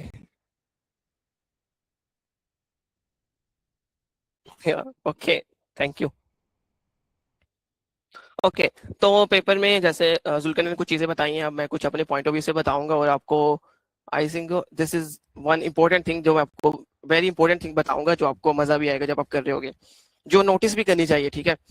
तो जैसे सबसे पहले हमारे पास टाइटल है deep residual learning from image recognition. तो पहले बात, हम जब टाइटल पढ़ते हैं तो वी नीड टू अंडरस्टैंड कि अच्छा यार डीप रेजिडुअल लर्निंग की बात कर रहे हैं, तो इसमें आपको हो सकता है कि रेजिडुअल का मतलब ना पता हो, ठीक है। मे बी आपको इमेज रिकॉग्निशन का मतलब ना पता हो, ठीक है। दैट इज वन थिंग, जो कि लफ्जी मतलब को जानना, विच इज वेरी इंपॉर्टेंट, कि आप गूगल पे सर्च कर लो, चैट जीपीटी पे सर्च कर लो। But okay, I I try to read, okay, मैं पूरा रीड करूंगा और इसको एक्सप्लेन करने की ट्राई करूंगा, लाइक मैं स्किप नहीं करूंगा। So, okay, let's read. Deeper neural networks are more difficult to train. We present a residual learning framework to ease the training of networks that are substantially deeper than those used previously. अब ये सिर्फ एक line बात हुई है, ठीक है। यहाँ पर बात हो रही है कि डीएनएन्स। अब मैं आपको एक चीज बताता हूँ, हो सकता है एक बच्चा जिसने एमएल पढ़ी, डीप लर्निंग पढ़ी नहीं है, हो सकता है ना, इट्स वेरी कॉमन थिंग। मेरा मानना यह है कि जब आप पेपर पढ़ रहे हो, आप पेपर पढ़ते हुए भी अपनी लर्निंग रखो, ठीक है। जो कि स्टेप नंबर 1 था, जब हमने लिखा था ना कि writing a paper, step 1 is to learn something. तो अब मेरे जैसा बच्चा आता है, कहता है यार मुझे तो डीएनएन का पता ही नहीं है, तो मैंने हाईलाइटर पकड़ा, मैंने कहा चलो मैं ना इसको ना रेड कर देता हूँ, ताकि मेरी ये थोड़ी सी है कि मैंने डीएनएन को हाईलाइट कर दिया, like okay I check DNN क्या होते हैं। लेकिन एग्जाम्पल ले लो, डीएनएन का नहीं पता, मैंने कहा DNN are more difficult to train. इससे आपको समझ आई एज अ पर्सन, अगर आपने माड़ी मोटी डाटा साइंस पढ़ी है ना, तो यू विल बी ओके, अच्छा DNN are difficult to, more difficult to train, तो डीएनएन को ट्रेन करना ज्यादा ही मुश्किल होता है। लफज मोर क्या चीज बता रहा है, डिफिकल्ट से भी प्लस पॉइंट, जैसे हम कहते हैं ना मैक्स। तो ये we present a residual learning framework to ease the training. अब देखो, उन्होंने यहाँ पर बात की, उन्होंने यहाँ पर ये बात की कि यार चीज एक मुश्किल है, but we present to ease the training. तो ये एक दूसरे के रिवर्स है, वो कहते हैं कि एक चीज डिफिकल्ट थी ट्रेन करना, लेकिन हमने एक ऐसा फ्रेमवर्क बनाया जिसके जरिए ट्रेनिंग करना आसान हो गई, ठीक है। तो you understand this line, okay यार अच्छा समझ आ गया, दैट आर सबसे deeper than the those are. तो इसमें ये बात हो रही है, उन्होंने कहा कि हमने एक न्यूरल नेटवर्क था, जो न्यूरल नेटवर्क तैयार करना मुश्किल काम होता है, तो हमने एक ऐसा फ्रेमवर्क बनाया है कि जो डीपर होते हैं ना, उनसे कम लेयर्स के साथ भी हमारा मॉडल अच्छा परफॉर्म कर रहा था, और जिसकी मैं आपको ये ग्राफ के साथ एग्जांपल भी बता दूंगा।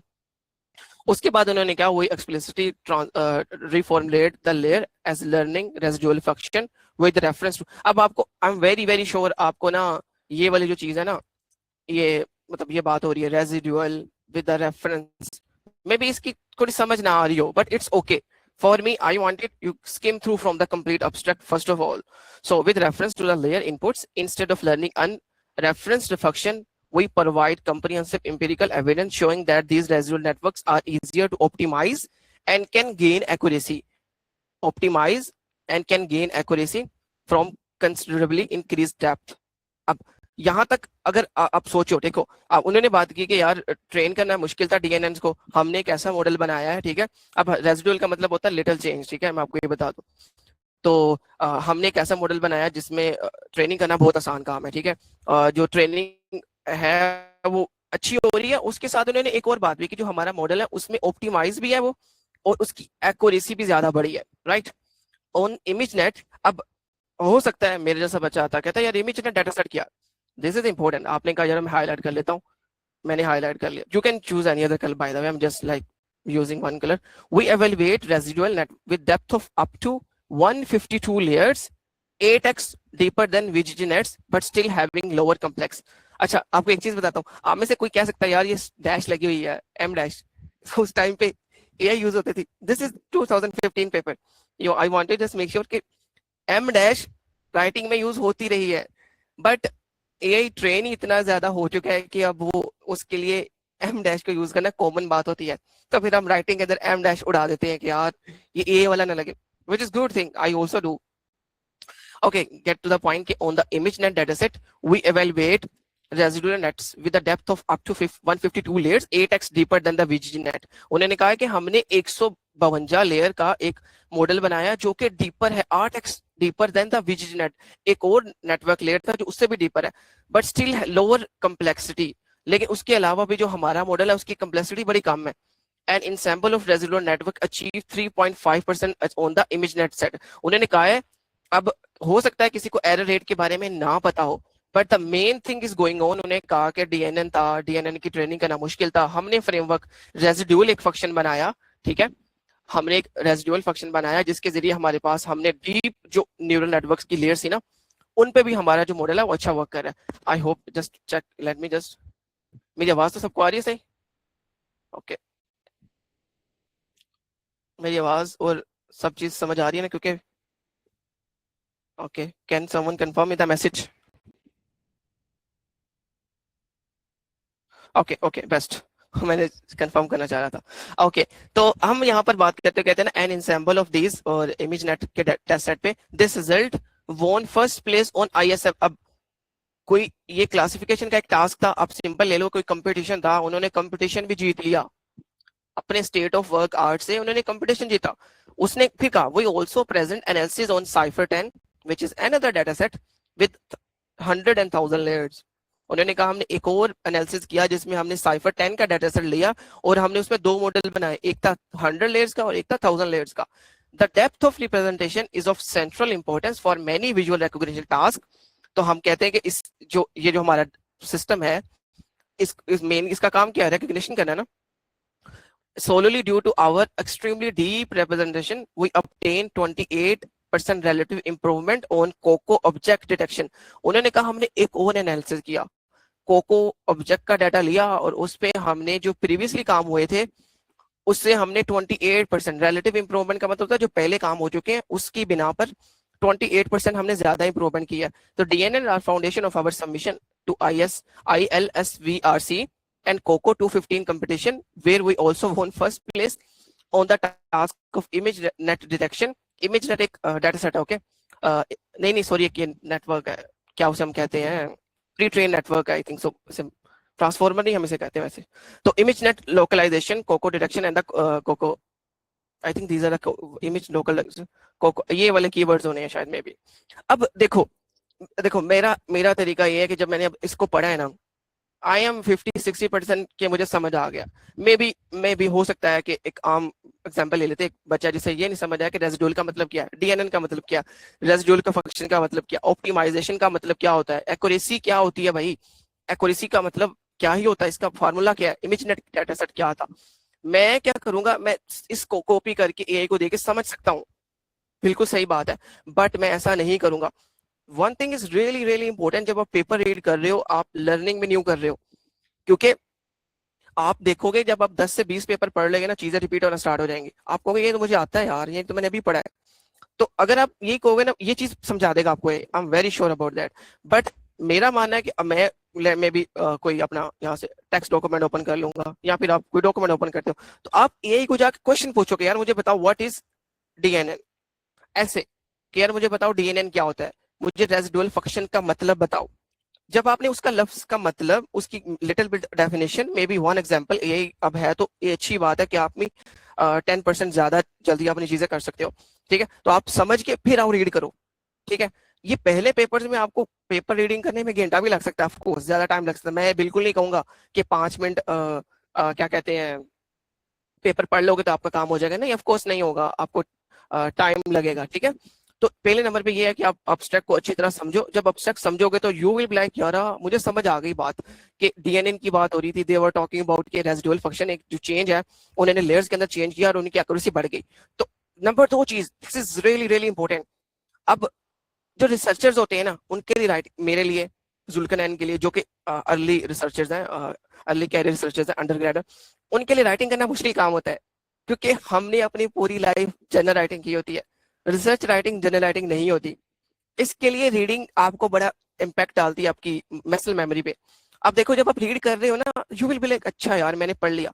मैं लिख के देता हूँ, अब 10 पेपर जब पढ़ लोगे ना, जब आप अपने पेपर पे काम कर रहे होगे ना, आप खुद ही अब्स्ट्रैक्ट के बारे में सोचना स्टार्ट कर दोगे कि abstract has it own sections, जिसमें उन्होंने स्टार्ट में मेनली क्या बात की भाई, एक उन्होंने प्रॉब्लम बात करते ही उसमें कहा कि भाई ये प्रॉब्लम थी, हमने ये बनाया, उसके ये रिजल्ट्स थे, अचीवमेंट भी साथ डाल दी।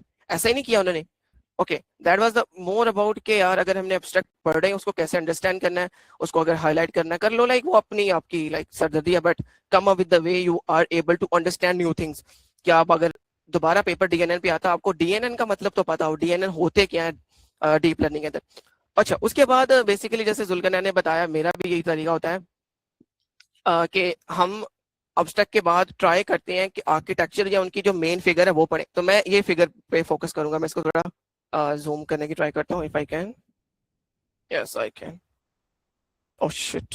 ओके, तो अगर आप इसमें बात करो, पहले हमने डिस्क्रिप्शन पढ़ना, कहता है ट्रेनिंग एरर लेफ्ट, ये ट्रेनिंग एरर है, test error right side on CIFAR 10 with 20 layers and 50 layer plain network. The deeper network has higher training error, thus test error. Similar phenomena on ImageNet is present in figure 4. तो उन्होंने कहा same काम हमने ImageNet पे भी किया है। तो ये वाला काम किस पे किया है? साइफर पे। साइफर 10 जैसे मैंने बताया एक डाटा सेट है, ठीक है, आप इसको खुद देख लेना। I think I did work on, there will be one of the project on my Kaggle. Okay, अब इसको अंडरस्टैंड करने की ट्राई करते हैं हम, ठीक है। नहीं समझ आएगी तो क्या करोगे, स्क्रीनशॉट लो, एक पास चले जाओ, वो मसला नहीं है फिर, ठीक है। तो उन्होंने कहा, अब देखो ये वाली दो लाइनें हैं, ठीक है, दो लाइनें, एक लाइन में क्या लिखा हुआ है 20 लेयर्स, एक में लिखा हुआ है 56 लेयर्स। यहाँ पर भी सही बात हो रही है। हम सिर्फ एक ग्राफ, इस वाले ग्राफ पे फोकस करते हैं, सिर्फ इस वाले पे। तो ये वाला एक ट्रेनिंग एरर है, जिसमें आप अगर आप गौर से देखो कि एक neural network which has 20 layers has less error, और एक न्यूरल नेटवर्क जिसकी 56 लेयर है वो ज्यादा एरर के साथ नजर आ रहा है ना, कितना कम। क्योंकि आपको एक चीज बता दूं कि डीप लर्निंग के अंदर हमारे पास दो चीजें होती है, accuracy and the error rate. ये दोनों एक दूसरे के क्या होते हैं, उल्टे होते हैं। हम क्या कहते हैं यार उसको, इरिवर्सिबल नहीं हम इसे कहते हैं, इनडायरेक्ट, यस, इनडायरेक्ट प्रोपोर्शन इनका होता है कि अगर आपकी एक्यूरेसी बढ़ रही है तो एरर रेट को क्या होना चाहिए, कम होना चाहिए। तो अगर एरर रेट कम हो रहा है तो मॉडल इंप्रूवमेंट की तरफ जा रहा है। तो आपको ये बताना चाह रहा था। तो अगर आप यहाँ पर देखो तो 20 लेयर वाला परफॉर्मिंग वेल देन 56 लेयर्स।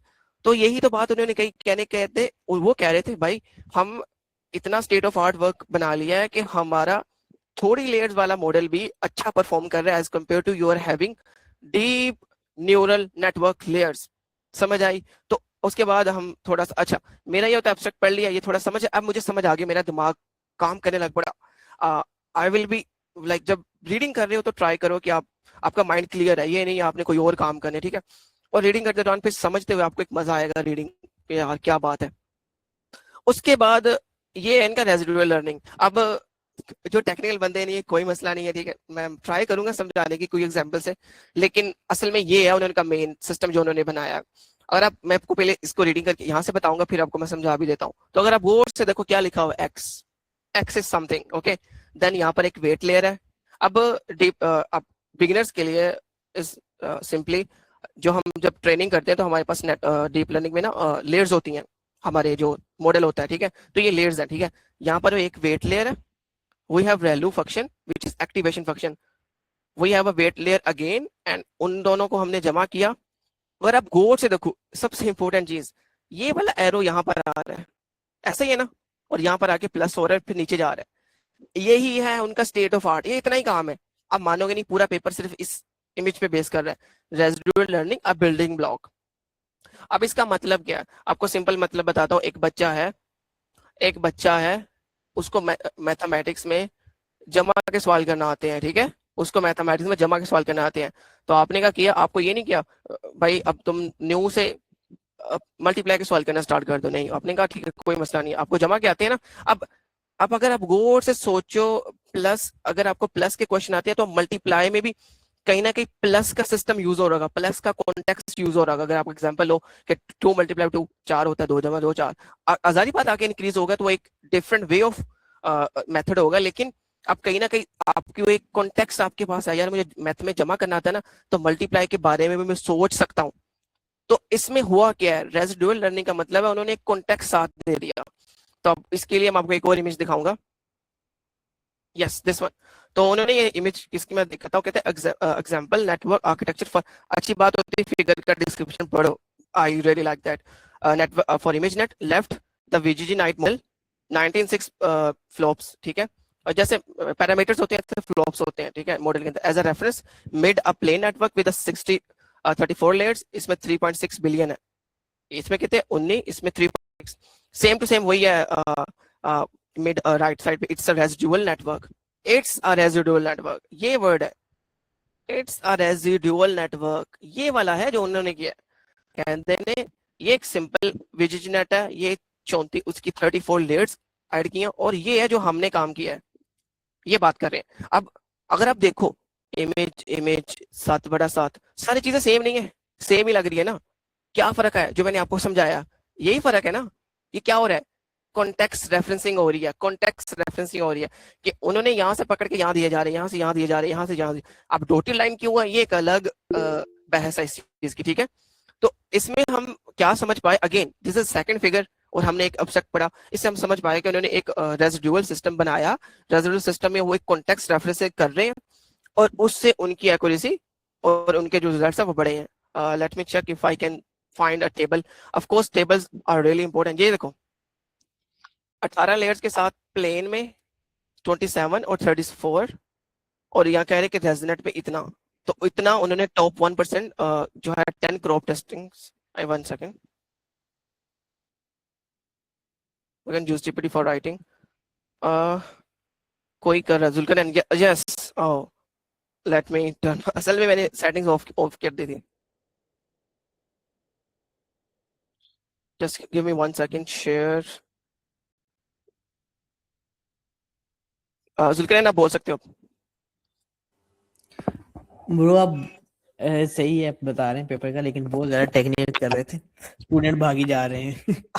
नहीं ना, it's this is what I want, कि अगर वो जा रहे हैं दिस इज गुड थिंग, मेरे लिए वो अच्छी बात है, मेरे लिए यहाँ पर एक बच्चा रह जाएगा ना, आई विल बी हैप्पी, ठीक है। और ऑफ कोर्स जुल्कन एंड भी, क्योंकि मसला यहाँ पर इंपॉर्टेंट चीज है कि मैंने जैसे एक बात कही थी, research is boring, of course it is boring, लेकिन ये बताने का मकसद पता क्या था, मुझे ऐसा लगता है, देखो this is my internal point of view के, जब मैं रीडिंग कर रहा हूँ तो अगला बंदा के यार मैं कैसे समझ नहीं आ रहा, तो मैं ट्राई कर रहा हूँ उसको पूरा वॉक थ्रू करवा सकूं, ठीक है, और फिर उस पर आप खुद रीडिंग करते रहो, ठीक है। तो बस मैं रैप अप करने लगा हूँ, जस्ट 1 to 2 मिनट मोर। उसके बाद ये लाइक ना बता रहे हैं कि उन्होंने कितना रेट कम किया, ठीक है। उसके बाद इनमें कुछ और एग्जांपल्स भी उन्होंने दी होंगी, लेट मी, जैसे उन्होंने बताया था ना फिगर 4 कहाँ है वैसे, वही थी, ये देखो उन्होंने फिगर 4 के अंदर भी सेम काम दिखाया जो कि हमने फिगर 1 के अंदर देखा था, ये वाला। सो अब देखो ना, मेन मेरा मकसद इस पेपर को इस तरह बताने का था, this is my point of view, और इसमें इस तरह बताने का मकसद ये था कि you are able to understand the thing first of all. Second, अगर आपको कुछ समझ नहीं आ रहा, डायरेक्ट जाके एब्स्ट्रैक्ट की एक्सप्लेनेशन ना मांगो प्लीज, उस पे जो चीजें आपको समझ नहीं आ रही उस पे पहले वर्क करो, ठीक है। थर्ड नंबर पे रीडिंग से आपको सबसे इंपॉर्टेंट फायदा जो होने वाला मुझे लगता है वो है कि आप ना आपकी एक मसल मेमोरी बनेगी। मसल मेमोरी का क्या मतलब है, आप रीडिंग करते हो समझोगे अच्छा यार इस तरह के वर्ड्स यूज होते हैं, जब चार्ट बनाते हैं इस तरह के बनाते हैं, इस तरह के सेक्शंस होते हैं, इस तरह हम मैथोडोलॉजी में इक्वेशंस को लिखते हैं, इस तरह मैथमेटिक्स लिखी होती है, इस तरह हम चार्ट्स के कलर करते हैं। आपको बताऊं एक ये भी एक इंपॉर्टेंट चीज है, चार्ट्स बनाना भी आर्ट है पेपर्स के अंदर।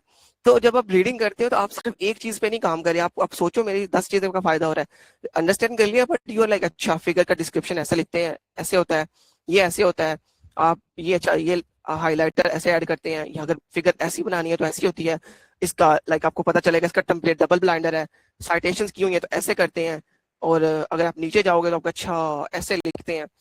तो इन शॉर्ट अगर आप यहाँ पर देखो, आपने सिर्फ यही नहीं समझा कि पेपर रेडी करना, आप एक न्यू चीज भी लर्न कर पा रहे हो, मेरा ये हमेशा से पॉइंट ऑफ व्यू रहा है। Okay I will go back to slides, okay थोड़ा सा बोरिंग हो गया but I tried my self.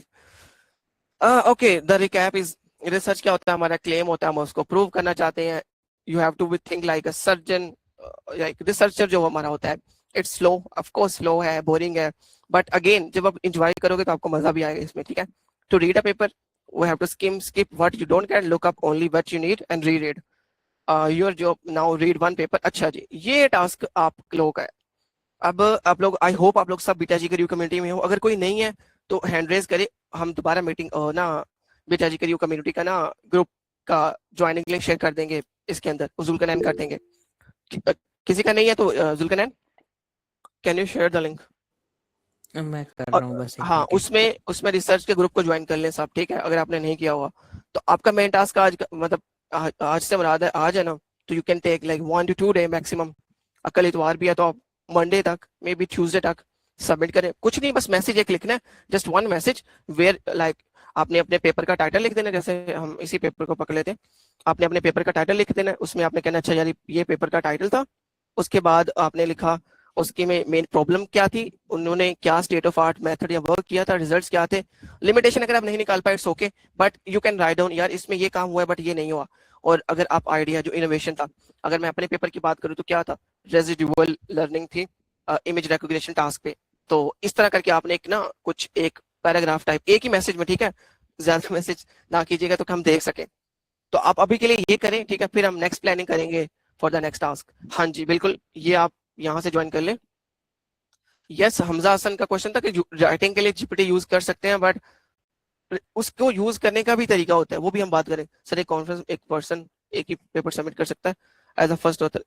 एक I don't think so, you can do multiple. First author में आप मल्टीपल भी कर सकते हो, क्यों नहीं। अच्छा, अब जिसका क्वेश्चन है ना वो हैंड रेज करे। और Zulqarnain, you want to add anything before we take questions? पहले बात तो ये कि एक एक करके जो सवाल पूछेगा एक एक करके सबने रेज कर दिए। इट्स ओके, अच्छा, कर लेने दो, हाँ, एक एक हैंड रेज ऑफ ही करूंगा तो। ओके। तो सबसे पहले तो ये कि सेशन के स्लाइड शुरू में कुछ लोगों ने ये पूछना शुरू कर दिया था कि ये स्लाइड्स एआई जनरेटेड है, एआई जनरेटेड है। ये एआई जनरेटेड ही है, हाँ, क्लाउड ये ने बनाई एआई है। जनरेटेड है। ये जब आप माइंडसेट चेंज करेंगे ना कि एआई को यूज करना बहुत ही गलत है, हम इसको यूज करके अपना नुकसान करें, किसी का नुकसान करें, तब तक आप कुछ नहीं कर सकते, ठीक है। इस माइंडसेट को चेंज करें, AI as a tool use करें ना, उस पर मतलब डिपेंडेंट ना हो, उसको एज अ टूल यूज करें, जितना मर्जी टूल यूज करें। मैं आई थिंक मैंने 2025 के सेंटर मतलब मिड से लेके 2026 का मिड आ गया, आई डोंट थिंक मैंने एक भी लाइन कोड की खुद लिखी हो, ठीक है, लेकिन मुझे पता है मैंने क्या कोड लिखवाया है और क्या वो कोड किस तरह काम कर रहा है, ठीक है। तो एआई यूज करनी आनी चाहिए, रिसर्च हो या जो भी हो, एआई को यूज आप करना लाजमी सीखें, ठीक है। और इसके अलावा कॉन्फ्रेंस का इन्होंने सवाल पूछा था कि उसका मैं बताना चाह रहा था कि कॉन्फ्रेंस डिपेंड करता है, हर कॉन्फ्रेंस के अपने रूल्स एंड रेगुलेशंस होते हैं। और अगर आप किसी कॉन्फ्रेंस को चूज करें, इंटरनेशनल कॉन्फ्रेंस को चूज करें, उनके रूल्स एंड रेगुलेशन पढ़ें, क्योंकि कुछ कॉन्फ्रेंसेस में आप एक ही पेपर सबमिट कर सकते हो क्योंकि लिमिटेड स्पॉट होते हैं। हर कॉन्फ्रेंस का ये नहीं होता कि आप अनलिमिटेड पेपर सबमिट कर सकते हैं। कॉन्फ्रेंस का होता है आप 5 to 10 पेपर्स, मतलब उन्होंने मोस्ट कॉन्फ्रेंस कितने दिन चलेगी, एक दिन 2 दिन चलेगी, तो उन्होंने मोस्टली 30 से 40 टोटल पेपर अगर शो करवाने हैं तो फिर सबमिशन वो 1 से 2 ही लेते हैं, ठीक है। ये एक चीज थी। अब इब्राहिम भाई स्टार्ट करेंगे एक एक करके सवाल जवाब पूछना। यार आपने मीटिंग का ग्रुप न्यू मीटिंग वाले ग्रुप में शेयर नहीं किया, यू शुड हैव कौन शेयर। ये मीटिंग है, की हुई है? आई don't think so this link is shared in the group. एक सेकंड मुझे चेक कर लेने दे, मुझे याद आ रहा है मैंने की है। यू डिडंट, बट ट्राई हाँ सेंड की कर हुई दो है, आप। की है। ये मैं पिन भी कर देता हूँ उसको, ये मीटिंग ओके शेयर है। Okay okay okay, so I got DM, so that's why. हाँ ओके। मैं एक मिनट क्वेश्चन ऐसे लेता हूँ, रुक जाओ आप लोग, बस हाथ हैंड रेज करना। I will say that persons name, हाँ अब फिर हम मैं माइक लूंगा। ऑन करके सवाल पूछ सकते हैं, मतलब जिसका एक सेकंड, मतलब नाम है। जिसका नाम लिया जाए तो, जस्ट 1 सेकंड। ये नदीम, यार नदीम कौन है ये? नदीम आप पूछ लो।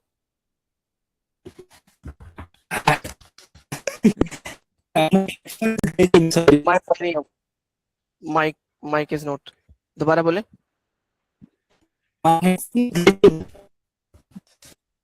नहीं नदीम, आप टाइप कर दो क्वेश्चन, आपकी आवाज सही नहीं आ रही, ठीक है। अच्छा इफ़त, आप पूछ सकते हो क्वेश्चन अपना। हेलो। यस, रुक जी मैं जी। एक मिनट रुकिएगा। नदीम आप बात करें। Hi hi hi. First of all thank you so much both of you for doing this. ये टाइम पे कोई भी इतना फ्री में नहीं करता है, so may Allah reward you both of you for that. And I am currently in Australia, so it's like 4:20 in the morning. Oh, I okay. really wanted to attend, so thank you so much first of all. And how long is this whole thing is going to last? Means 1 month or 2 month? And how is the classes going to be weekly once, weekly twice? And can you give a brief about that? हाँ, good question. अच्छा, इसमें main ना देखो, हमारा main है कि हम जो सही तरह सेशन होता है ना, जो 1 से 2 घंटे वाला चलेगा, वो वीकली ही होगा, ठीक है। ये तो स्टार्टिंग था ना। हम असल में ये चाह रहे हैं कि जो बच्चे सीरियस हैं वो हमारे साथ ग्रुप में कनेक्ट हो जाएं, और हम ट्राई ये करेंगे वीकली ही सेशन मोस्टली होंगे। लेकिन आई ऑल्सो थॉट अबाउट कि अगर डेज में लाइक से मंडे ट्यूसडे वेडनेसडे में अगर हमें कोई टाइम मिल जाता है तो हम 1 घंटे का एक सेशन इन द वीकडेज भी कर ले। तो बेसिकली ज्यादा सैटरडे और संडे ही सेशन हुआ करेगा।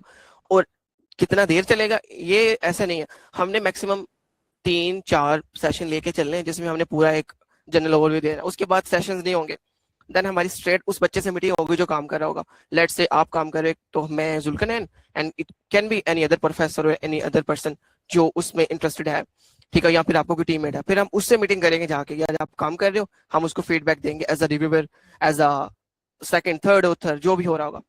तो फिलहाल हमारा मेन मकसद है कि जनरल लेवल पे एक 4-5-6 सेशंस में सारी चीजें बता दें, ताकि हमें बाद में ये ना किसी ने सुनना जाके रिकॉर्डिंग सुन ले। So yeah. All right, thank you so much. Yep. And I also have one more question. Um, is this all going to be on YouTube? हाँ, मैं एक गिटहब रेपो बना दूंगा, उसमें आपको लिंक्स मिल जाएंगे। यस, यूट्यूब पे हम अपलोड कर देंगे, पूरा All right. सेशन अपलोड कर देंगे। All right, thank you so much. No worries. Okay sir. Excel sheet वाली बात ना, अच्छा उस पे मैं दोबारा आपको कहीं बताऊंगा। एक्सेल शीट में ये है कि आप ना, ये मैंने एक स्लाइड बनाई थी, आई रिमूव दैट स्लाइड। मैं ज्यादा कंटेंट ऐड नहीं करना चाह रहा था। जब आप रीडिंग कर रहे हो तो आप लोगों को मैंने जो पॉइंट्स बताए ना, ये वाले, ये इनका बना सकते हो tab, problem, method, result, limitation, idea, paper link, paper का ईयर, और may be 1 or 2 other columns that you want to add. Okay, hold on a second. अब इफ़त आप पूछे क्वेश्चन।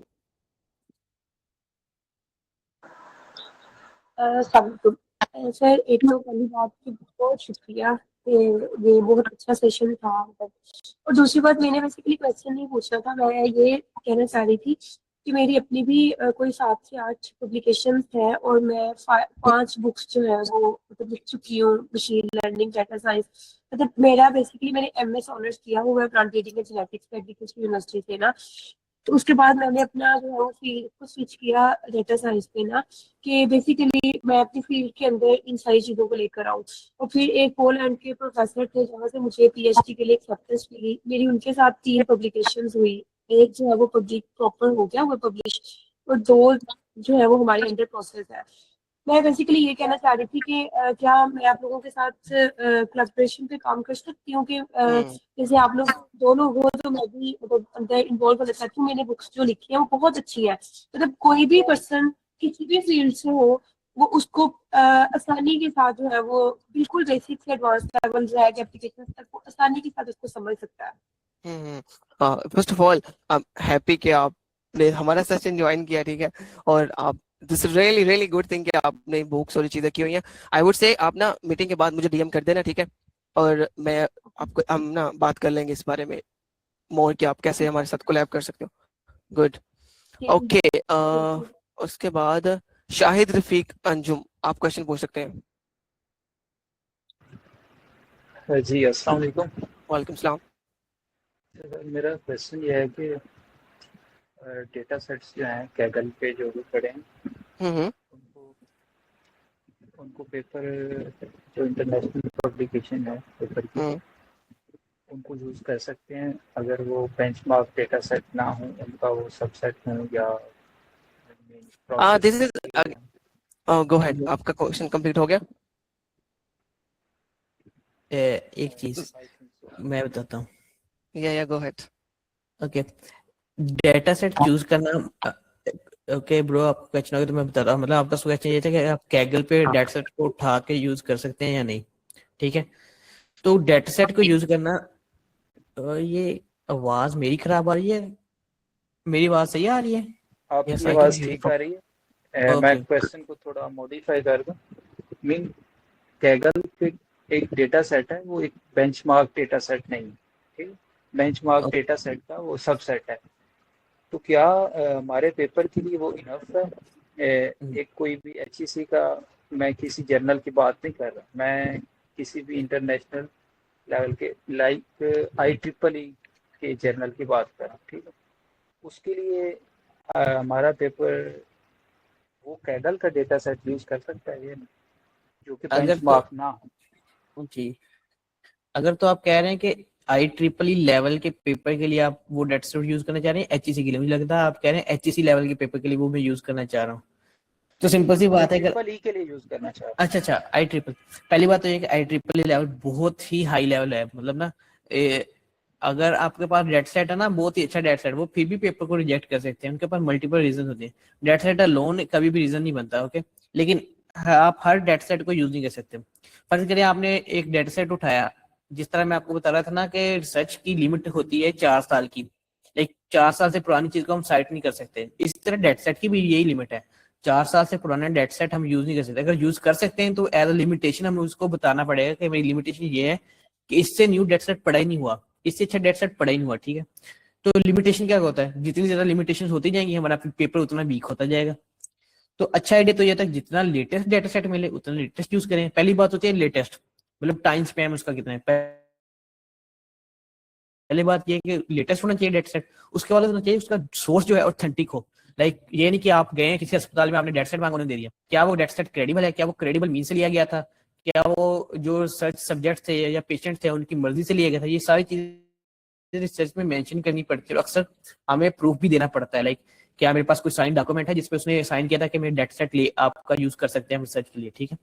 उसके अलावा एक और चीज है कि डेटा सेट हमेशा एक जनरलाइज्ड डेटा सेट को यूज करते हैं। लाइक आप फर्ज करें आप कैंसर पे काम कर रहे हैं, आप कभी ये काम नहीं करेंगे कि अब मैंने टोटल 5 पेशेंट लिए, उन 5 पेशेंट को एक ही हॉस्पिटल में से चेक करवाया, उनका डेटा सेट यूज कर लिया।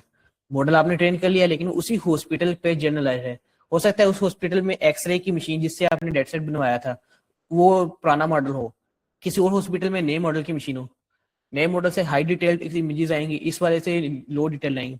तो डेटा सेट जो होता है वो जनरलाइज होता है। जनरलाइज का मतलब है कि पूरी दुनिया में वो फंक्शनेबल हो, लाइक दुनिया में हर जगह पे, इवन अगर वो दुनिया में नहीं भी है तो एटलीस्ट एक कंट्री हो, लाइक पाकिस्तान के किसी इदारे में मैं जाकर डेटा सेट को तस्दीक करवाऊं क्या ये डेटा सेट क्रेडिबल है, क्या ये डेटा सेट यूजेबल है, तो वो हो, ठीक है। तो कैगल के जो डेटा सेट आप ऐसे पढ़े ना वैसे ही वो आप कभी भी यूज नहीं कर सकते फॉर सर्च पर्पज, ठीक है। आप उनको तभी यूज कर सकते हैं अगर वो डेटा सेट किसी, अगर उस डेटा सेट के ऊपर कोई पेपर लिखा हुआ, मतलब हर डेटा सेट का एक पेपर होता है, उसको कहते हैं डेटा डेसिपेटर। डेसिपेटर के पता डेसिपेटर, मुझे लफ्ज सही पढ़ना नहीं आ रहा लेकिन डिस्क्रिप्टर, ओके। डेटा डिस्क्रिप्टर हमने भी एक लिखा हुआ है, सबमिशन में है। तो डेटा डिस्क्रिप्टर जो होता है अगर वो पेपर का प्रेजेंट है तो आप उसको लिख सकते हैं, क्योंकि डेटा डिस्क्रिप्टर का मतलब ये होता है कि हाँ आपका डेटा सेट बहुत अच्छा, मेरा डेटा सेट बहुत अच्छा, आप इसको रिसर्च पर्पज के लिए यूज कर सकते हैं, ठीक है।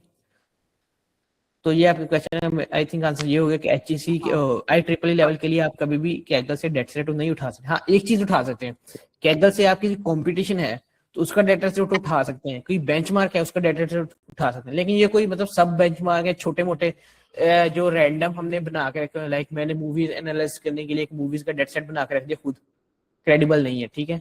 ये डेटा सेट हम यूज नहीं कर सकते, ओके। अगर ये क्वेश्चन आप also I feel it also depend on your work, like आप कितने लेवल पे उसको यूज कर रहे हो। तो if you can specifically share, अभी नहीं बाद में मुझे डीएम कर सकते हो या ग्रुप में पूछ सकते हो कि यार मैं ये कर रहा हूँ, मैं ये डाटा इस तरह यहाँ पर कर रहा हूँ, तो वर्क करेगा कि नहीं करेगा, तो I can answer you more specifically. Okay, I hope we were able to answer question, क्योंकि हमारे पास ज्यादा टाइम नहीं है। अच्छा, चेरी बेल, यू कैन आस्क क्वेश्चन।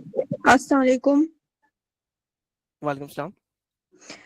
मैं ना अभी तक वेब डेवलपमेंट के डोमेन में काम करी थी फ्रंट एंड पे ना, तो मैं मशीन लर्निंग पे स्विच करना चाह रही थी क्योंकि ये मुझे फील्ड इंटरेस्टिंग लगी, तो मैंने कहा मैं स्विच कर लेती हूँ। तो पहला सवाल तो मेरा ये था कि मेरे जैसा बिगिनर, अभी मैंने स्टार्ट भी नहीं किया इस पे, मतलब अभी मैंने सोचा कि स्विच करना है और स्टार्ट करना है, तो वो इन सेशंस को ज्वाइन कर सकते हैं। और दूसरा कि मशीन लर्निंग का जो जर्नी मैंने स्टार्ट करनी है, तो उसमें अगर आप लोग गाइड कर सकते कि पहले कौन सी चीज करो, क्या चीज करो, किस तरह करो, फिर बंदा मतलब कितने वक्त में फिर रिसर्च की तरफ जा सकता है कि मशीन लर्निंग में रिसर्च कर सके, और क्या क्या चीजें सीखनी चाहिए। तो thank you.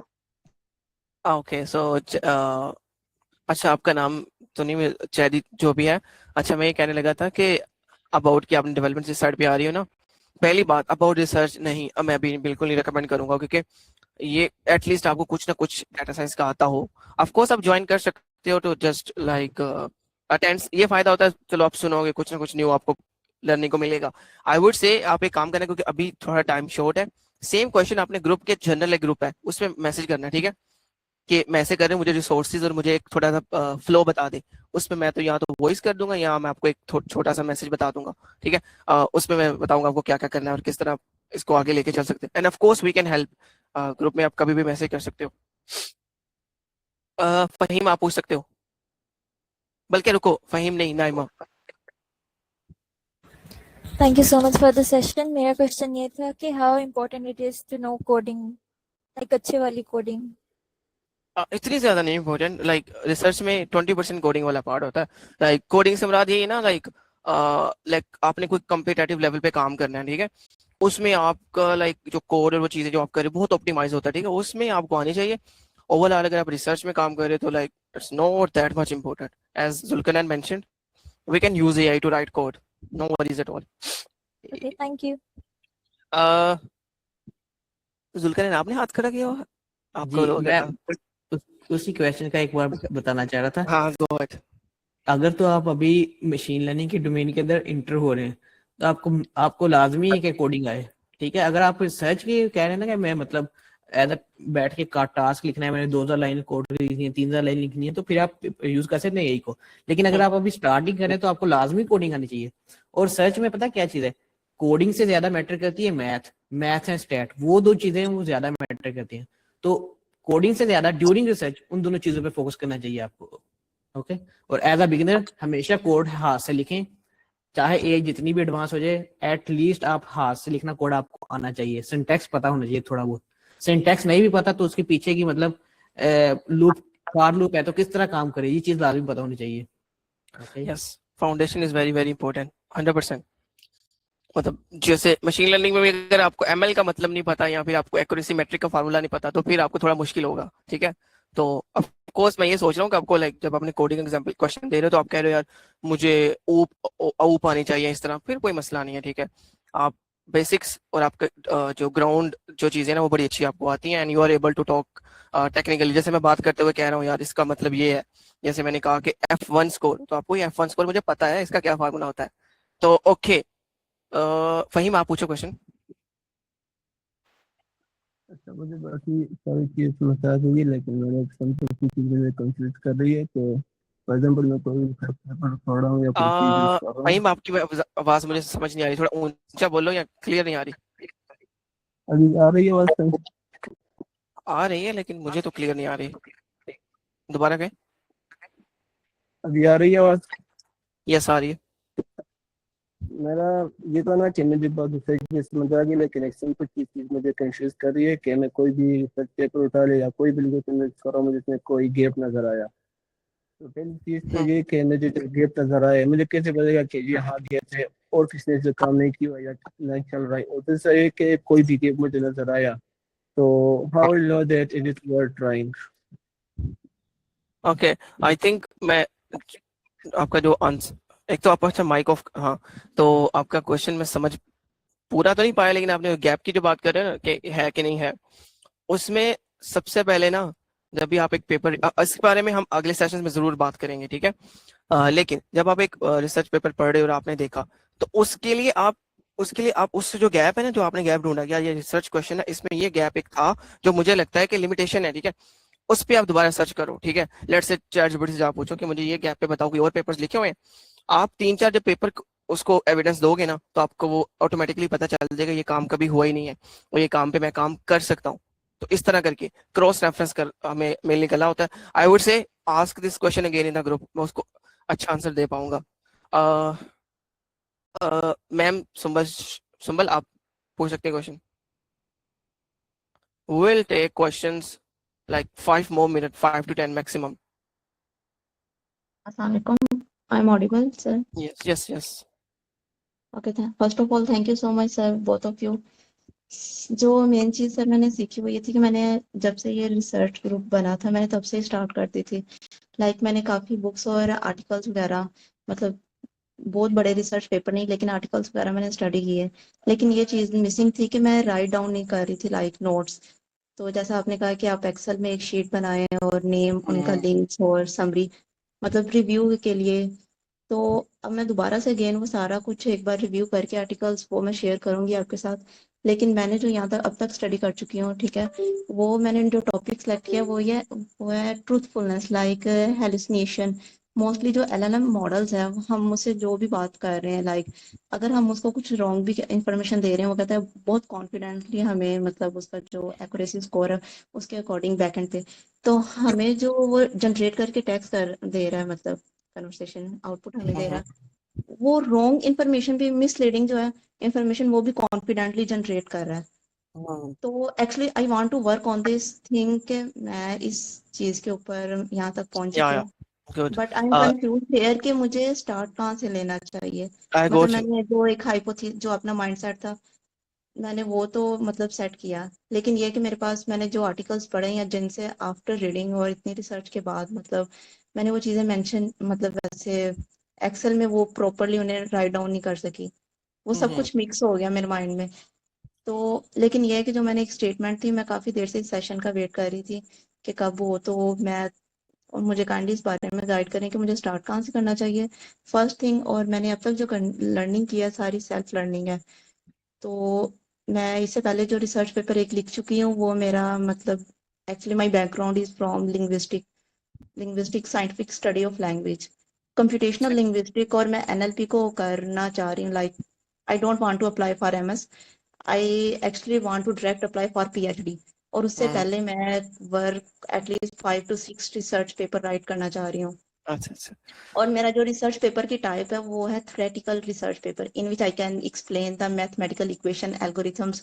After all this research I can explain, या यू कैन से कि invent some new algorithm. I know it's not easy, but it's my target. It's okay, I got you. First of all आपको and जुल्कनैन वैसे पहले बात करेंगे, लेकिन आपकी वो लास्ट वाली बात है 5-6 पेपर से आपका अगर एक पेपर अच्छा है ना, एक पेपर अच्छे जर्नल में पब्लिश है, you can apply for PhD by the way. But Zulqarnain you go ahead first. Are you there? अगर आप before answering, should I work alone or should I search LinkedIn or someone else platform के मैं किसी के साथ किसी को कहूँ हाँ भाई आप मेरे साथ काम करना चाहेंगे, या फिर मुझे खुद ही ये करना चाहिए इसके बारे में, क्योंकि अब तक मैंने जितनी अपनी लाइफ लर्निंग की है वो सेल्फ लर्निंग की है। या मुझे बहुत अच्छे लोग मिले जिन्होंने मुझे गाइड किया थोड़ा बहुत, उन्होंने यही कहा कि आप करें, उसके बाद मतलब मैं आगे नेक्स्ट लाइफ में मूव होती गई हूँ, तो इसलिए मुझे इसके बारे में भी गाइड कीजिएगा। Okay. Zulkarnain, you can. Okay bro, जरा स्क्रीन शेयर अलाउ करना। Okay, sure. I'll just stop sharing. By the way, about the last question, it depends on you. हाँ वो मैं ही एक चीज देने लगा हूँ idea. Late me just share my screen. Yes, check. Are you able to share your screen? नोप, अभी नहीं। मैं तो share मैंने। Turn on the video now. No bro, फिलहाल भी नहीं। हाँ अब हो गया। Okay. We have to wrap up in 5 minutes, okay? 11:45 पे हमें खत्म करनी है। ओके, अगर आपको मेरी स्क्रीन दिख रही है, आप बात कर रही थी हेलुसिनेशन के बारे में, ठीक है? ये सामने रहा मेरा एक पेपर, प्री प्रिंट है उसी के बारे में, हेलुसिनेशन के बारे में, टोटल थ्योरेटिकल है, ठीक है? अगर आप इस पे काम करना चाहते तो एक्सक्यूज मी, ये जो फर्स्ट टर्म है ये लिंग्विस्टिक की टर्म है, semantic, the literal meaning of the language. Yes, जी, तो मतलब मैं वैसे आपको सिर्फ ये दिखाना चाह रहा था इधर बाकियों को भी कि ये एक प्री प्रिंट है, not a final version, published paper नहीं, एक प्री प्रिंट है। मतलब इसमें बहुत ज्यादा गलतियां हो सकती हैं, तो हम मेरे क्लेम गलत होते थे क्योंकि इंपिरिकल प्रूफ अभी तक ऐड नहीं हुई, एक थ्योरेटिकल पेपर है। अगर आप करना चाहते हैं, आप क्या कर सकते हैं, इसी थ्योरेटिकल पेपर को उठा के आप इसके इंपिरिकल प्रूफ लाएं, अपने नाम से पब्लिश कर दें। ठीक है, तो पब्लिश करने का तरीका आपको पता होगा। बस ये एक पेपर दिखाना चाह रहा था मैं। उसके अलावा आंसर द क्वेश्चन अबाउट, मैं बस जल्दी रैप अप करता हूँ अबाउट योर क्वेश्चंस। आपने ना बड़े स्पेसिफिक कि हम ये आइडिया पे वर्क करना चाहती हूँ। अभी के लिए ये कहूंगा कि आप ना आप लिटरेचर रिव्यू पे वर्क करो, ठीक है। अपने आइडिया को लिख के उस पर लिटरेचर रिव्यू पे वर्क करो। बैकग्राउंड स्टडी पे एटलीस्ट 10 से 20-30 पेपर निकालो, उस पर एक पूरी एक्सेल शीट बनाओ अगर आप नेक्स्ट स्टेप की तरफ जा रही हो। सेकंड, यू अजुलकनान इज हियर, अगर उन्होंने किया हुआ है तो आप उनके पेपर से में गैप्स देख सकती हो और अपना एक पूरा टाइटल एंड लिटरेचर रिव्यू। अभी के लिए इतने काम करके यू कैन चेक। मुझे यहाँ पे जुल्करनैन को मैसेज कर सकते हो, ठीक है, हम उस पर और बात कर लेंगे। अभी के लिए इतना ही। इस पे और डिटेल ग्रुप में मैसेज कर देना, फिर हम अगर कुछ हुआ मैं शेयर कर दूंगा। मैं इसमें इस आंसर में एक चीज ऐड करना चाहूँगा, अगर आप इजाजत दें। श्योर। सर, जो LLMs की एलिजिनेशन है, इसमें यह है कि रैग है, रैग पे शायद इन्होंने काम किया हो। रैग से ये जो एलिजिनेशन है ना, जो LLM अनसर्टन होता है। रैग एक ये चीज़ है कि LLM एक ब्रेन होता है, रैग उसको बुक्स दे देता है और वेरीफाइड बुक्स, ठीक है। तो जितने भी ऑफिसेज हैं और प्राइवेसी के लिए या उनकी अपनी जो भी वो होती है, तो उन्होंने अपने ही एक सिस्टम बनाए हुए हैं रैग टाइप के। मतलब रैग एक पर्सनल चैट जीपीटी है जो ऑफिस का ही जो भी वो ऑर्गेनाइजेशन है उसके डेटा पे ही ट्रेन होता है और उसको सारा वो कॉन्फिडेंशियलिटी और ये सारी चीजें उसमें आ जाती है। तो उसमें हेलुसिनेशन जो है वो काफी हद तक कम हो जाती है। I got you. असल में ना मैं ये चीज मैं भी I just don't want to explain कि ये कर लो। मसला ये यहाँ पर मैं ये नहीं कहूंगा आप ये जाके कर लो, ठीक है। ये जो चीज नहीं है गलत तरीका होता है। मतलब अगेन जब वो काम करेंगे उनको लगेगा अच्छा मैं रैक को भी तो यूज कर सकती हूँ। तो जैसे मैंने बताया कि आई am not gonna share resources, या फिर मैं ये नहीं कहूंगा कि ये रैक पे ही जाके आप वर्क कर लो। लिटरेचर रिव्यू के बेस पे हम काम करेंगे कि ये चीजें स्टडी हुई, इस स्टडी के बेस पे लोगों ने रैक पे काम किया था, मैं भी अब रैक पे इस लेवल पे काम कर सकती हूँ। सो या अब्दुल्ला हसन आप पूछिएगा क्वेश्चन। जी, मेरा 2 क्वेश्चन थे, मतलब लेकिन मुझे पता नहीं कि ये समय के अंदर होगा कि नहीं।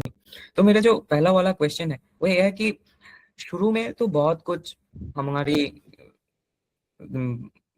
अंदर चल रही होती है, बट लेकिन मेरे एक ऐसा है क्वेश्चन कि जब डोमेन सिलेक्ट करने जा रहे होते हैं तो आपके पास NLP होती है, कंप्यूटर विजन वाला आता है, देन मल्टी मॉडल पे भी आता है, एजेंटिक भी आप बहुत चल रहे हैं। लेकिन जब आप कुछ नीश फाइंड करने वाले हो तो बिगिनर के लिए ये बहुत ही टफ होता है सिचुएशन कि आप किस डोमेन पे आप actually go. I mean it's very tough for anybody like a beginner की टू पिक द डोमेन। जब आप चूज कर रहे होते हैं ना, आई गॉट यू। मेरे एक I got your first question. इस पे ये है मैं एक थोड़ा सा बात ऐड कर देता हूँ कि और इसका जो नेक्स्ट स्टेप होता है कि अब जब अगर जो कॉन्फ्रेंस वगैरह होता है, जर्नल्स होते हैं, तो आप ऐसे मैं देखा है ऐसे कि लोग जब शॉर्टलिस्ट करते हैं तो जर्नल्स के ऊपर भी कुछ ऐसा है कि जो स्पेसिफिक टॉपिक है वो कुछ जर्नल्स टारगेट करता है कि मैं इस टॉपिक पे इस जर्नल बहुत एक्सेप्ट करते हैं और इस कॉन्फ्रेंस में ये बहुत वर्क एक्सेप्ट होता है, तो मैं उसी दिशा में अगर एडवांस हूँ, ये एक है। तो ये कैसा लगेगा? हाँ, आई think I got your question but you can ask again. तो मैं आपको इसका आंसर देता हूँ। जब डोमेन हम चूज कर रहे होते हैं ना, हमें बड़ी जनरल चीजें पता होती हैं, लाइक हमने डाटा साइंस पढ़ी, ML पढ़ ली, डीप लर्निंग पढ़ ली। जब आप डोमेन चूज कर रहे हो, I would say like try to go through the things. फिर आपको एक पॉइंट ऐसा लगेगा आगे कि यार ये चीज बड़ी अच्छी लगती है मुझे डीप लर्निंग के अंदर ना, ये चीज, फिर उस पर डीप स्टडी करोगे तो आपको ऑटोमेटिकली प्रॉब्लम्स नजर आएंगी। जनरल लेवल पे आप एक आर्टिकल लिख सकते हो सादा ब्लॉग वगैरह, लेकिन आप रिसर्च पेपर नहीं लिख सकते। You have to have really deep knowledge, ठीक है। As I said, ask this question again in the group. Zulqarnain या मैं अगेन इसको आंसर दे देंगे अच्छी तरह। हसनैन, आप क्वेश्चन पूछो। अस्सलाम वालेकुम। वालेकुम सलाम। आवाज आ रही है मेरी? Yup, I can hear you. Okay, अच्छा, मैं ना मशीन लर्निंग कर चुका हूँ, वो उसके प्रोजेक्ट्स वगैरह बना रहा हूँ प्रैक्टिस करने के लिए। तो अब आगे डीप लर्निंग स्टार्ट करने लगा हूँ, तो रिसर्च वगैरह में कैसे कंट्रीब्यूशन कर सकता हूँ? For now, I would say just join sessions, that's it, okay? और अपनी जो लर्निंग कर रहे हो वो भी साथ करते रहो। और इसका सबसे इम्पोर्टेंट चीज ये है कि अभी के लिए आप ये ना सोचो कि मैं रिसर्च, अभी के लिए सोचो कि यार मुझे अभी बस गो थ्रू करना है, रिसर्च होती क्या क्या चीजें होती हैं। With the time you will get it, okay? आपको समझ आएगा, अच्छा यार चीजें ऐसे वर्क करती हैं, यहाँ पर मुझे एक पॉइंट लग रहा है जहाँ मैं काम कर सकता हूँ। तो जैसे अभी बताया, कोई एक पेपर पकड़ो, एमएल में पकड़ो। जैसे आपने एमएल में लेट्स से आपने एक्सीबूस्ट पे वर्क किया, एक्सीबूस्ट का एक पेपर पकड़ो, वो लिखा हुआ है, मुझे उसका नाम तो नहीं याद, उस पेपर को पकड़ो और जो समरी कही है वो करो, ठीक है? आई वुड से be consistent in the sessions. After 5 to 6 sessions आपका एक क्वेश्चन का आंसर आपको मिल भी जाएगा इंशाल्लाह। फरूक, आप पूछिएगा क्वेश्चन। अस्सलाम वालेकुम। वालेकुम सलाम। मेरी आवाज आ रही है? Yes, I can hear you. Zulkar मैंने वेबसाइट आई थिंक हमें दिखाई है प्री प्रिंट, और मैंने एक और सुनी थी प्री आर्काइव्स, और साथ में जो IEEE, इनमें फर्क क्या है? कौन सा जर्नल है, कौन सा, मतलब थोड़ा सा इसकी। हाँ, मैं समझ गया हूँ यार। कुछ वेबसाइट्स होती हैं जिन पे हम प्री प्रिंट पब्लिश कर सकते हैं, जो पेपर पब्लिश नहीं होता, आई कैन जस्ट अपलोड और वो सबमिट हो जाए। जैसे हम एक आर्टिकल लिखते हैं हम, जैसे मीडियम पे आर्टिकल लिख लिया आपने, preprint.org is one of the example. इसके अलावा आपके पास आर्काइव का नाम सुना होगा, ARXIV, वो भी एक प्री प्रिंट पब्लिश। उसके अलावा पता नहीं और ज्यादा कितनी है, ठीक है? जर्नल जो एक सेकंड नंबर पे हमारे पास आते हैं कॉन्फ्रेंस के पेपर्स, ठीक है? यहाँ वो तो नेचर में सबमिट होते हैं या फिर उस स्पेशल इश्यू में सबमिट होते हैं। जो जनरल पब्लिकेशन होती है ना, ठीक है, उसमें जनरल पहले नंबर पे आपका टाइम ले से 6 मंथ रिव्यू को लगते हैं। तो ये ऐसे नहीं होता जैसे प्री प्रिंट होते हैं, रिव्यू होगा, आपको दोबारा भेजेंगे, सेट करो, सही करो, फिर कोई 1 साल या 6 महीने बाद आपका पूरा पेपर लिखा जाएगा और देन आपको उस पर APC भी फी पे करनी पड़ती है कई दफा, ठीक है? लेकिन कई दफा अगर उनका सब्सक्रिप्शन मॉडल है, लाइक वो उनकी असेस क्लोज है, तो फिर आपको मे बी उनको वेवियर दे दें। इस पे हम बात करेंगे ऑफ कोर्स, इस पे हम ना, और कैसे आप वेवियर ले सकते हो, क्या कर सकते हो, जनरल की टाइप्स कौन सी होती है, इम्पैक्ट फैक्टर क्या होता है, कैटेगरीज क्या होती हैं, तो इस पे हम और बात भी कर लेंगे। You can ask this question again in the group. Muqaddas, आप पूछें, I want you to wrap up. Muqaddas Ijaz, you can turn on your mic if you are here.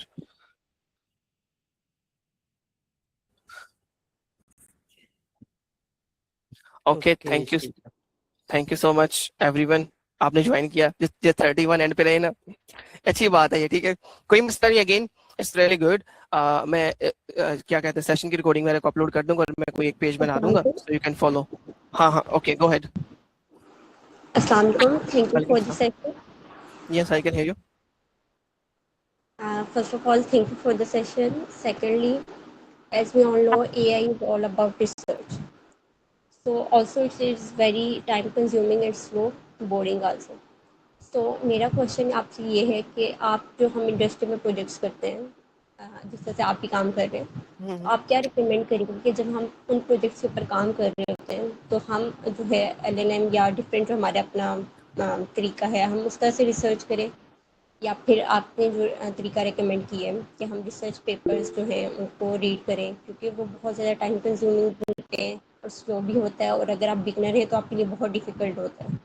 I would say in the start try to read। Boring भी आपको करना पड़ेगा, ठीक है? Reading की थोड़ी हैबिट अगर आप डालोगे ना, इसका फायदा आपको पता क्या होगा? आप राइटिंग करते हो आपको फायदा होगा। अगर आप राइटर अच्छे हो ना, you are good to go, ठीक है? आप एक रिसर्च पेपर में अगर सेकंड थर्ड होते हो और आपकी राइटिंग अच्छी है, आप राइटिंग अच्छा परफॉर्म कर पा रहे हो ना, तो आप टेक्निकल काम ना भी करो तो आप एक अच्छी कंट्रीब्यूशन कर सकते हो, ठीक है? तो रीडिंग के दौरान आप सिर्फ टेक्निकल पार्ट या फिर एब्स्ट्रैक्ट या उन चीज़ों को समझ नहीं रहे, आप अपना मसल मेमोरी क्रिएट कर रहे हो कि जिसमें आप कह रहे हो अच्छा ऐसे रीडिंग करते हैं, ये वाले वर्ड्स यूज होते हैं, इस तरह की चीज़ें होती हैं। तो आई वुड से बोरिंग भी है तो आपको करना पड़ेगा इन द स्टार्ट। हाँ, अपने हिसाब से चीज़ें कर लो, जैसे मैंने बताया कि जैसे मैंने और जुल्करनैन ने 2 अलग तरीके बताए। You can have third method, but goal same है कि आप पेपर समझ पाओ। तो स्टार्ट में थोड़ा टाइम लगेगा, अपने डोमेन के अंदर जो आप प्रोजेक्ट कर रहे हो उन पे पेपर जरूर रीड करो। जैसे मैंने बताया कि एमएल में एक्सबूस्ट पे, रैंडम फॉरेस्ट पे आई थिंक सो, या फिर दूसरे बूस्टिंग एल्गोरिथम्स पे, डीप लर्निंग के जैसे हमने आज 2 पेपर प्रेजेंट किए। तो ऑफ कोर्स हम ये भी कर सकते हैं, we can have volunteer sessions for the paper reading, हम उस पे देखेंगे, ठीक है, for now. So this is the conclusion. Thank you so much all of you for joining us, ठीक है। इंशाल्लाह हाँ नेक्स्ट सेशन ग्रुप में ही होगा, लिंक्डइन पोस्ट मैक्सिमम हम लगा देंगे, उसके अलावा टॉमेट का हम देख लेंगे, otherwise we will have something for you. And या Zulqarnain you can conclude. Okay okay, शुक्रिया सबका आने के लिए। हमारी एक चीज मैं आपको बताना चाहता हूँ, स्टार्टिंग हम हुए थे 135 से, फिर 68, 67, 31। एट द एंड मुझे उम्मीद है कि अगर हम एट द एंड इस सेशंस के एंड पे हम 10 स्टूडेंट भी बचेंगे, 10 स्टूडेंट भी ऐसे बचेंगे जो 10 पेपर लिख दें, लाइक हर बंदा एक पेपर ले, तो हमारे लिए क्या कामयाबी होगी, ठीक है। ओके 100%। और इसके अलावा बाकी अपना फीडबैक वगैरह सब शेयर कीजिएगा, ग्रुप में शेयर कीजिएगा, टॉपमेट पे शेयर कीजिएगा, जहाँ पे मर्जी शेयर कीजिएगा। ओके, अल्लाह हाफिज। Okay, take care, bye. I'll gonna share more things in the group. Okay. Okay, जिनके क्वेश्चन रहेंगे वो बाद में हम ग्रुप में आंसर कर देंगे, अभी मीटिंग एंड होने वाली है। हो सकते हैं। I want you to end this meeting. Bye bye. Take care. Bye bye, अल्लाह हाफिज।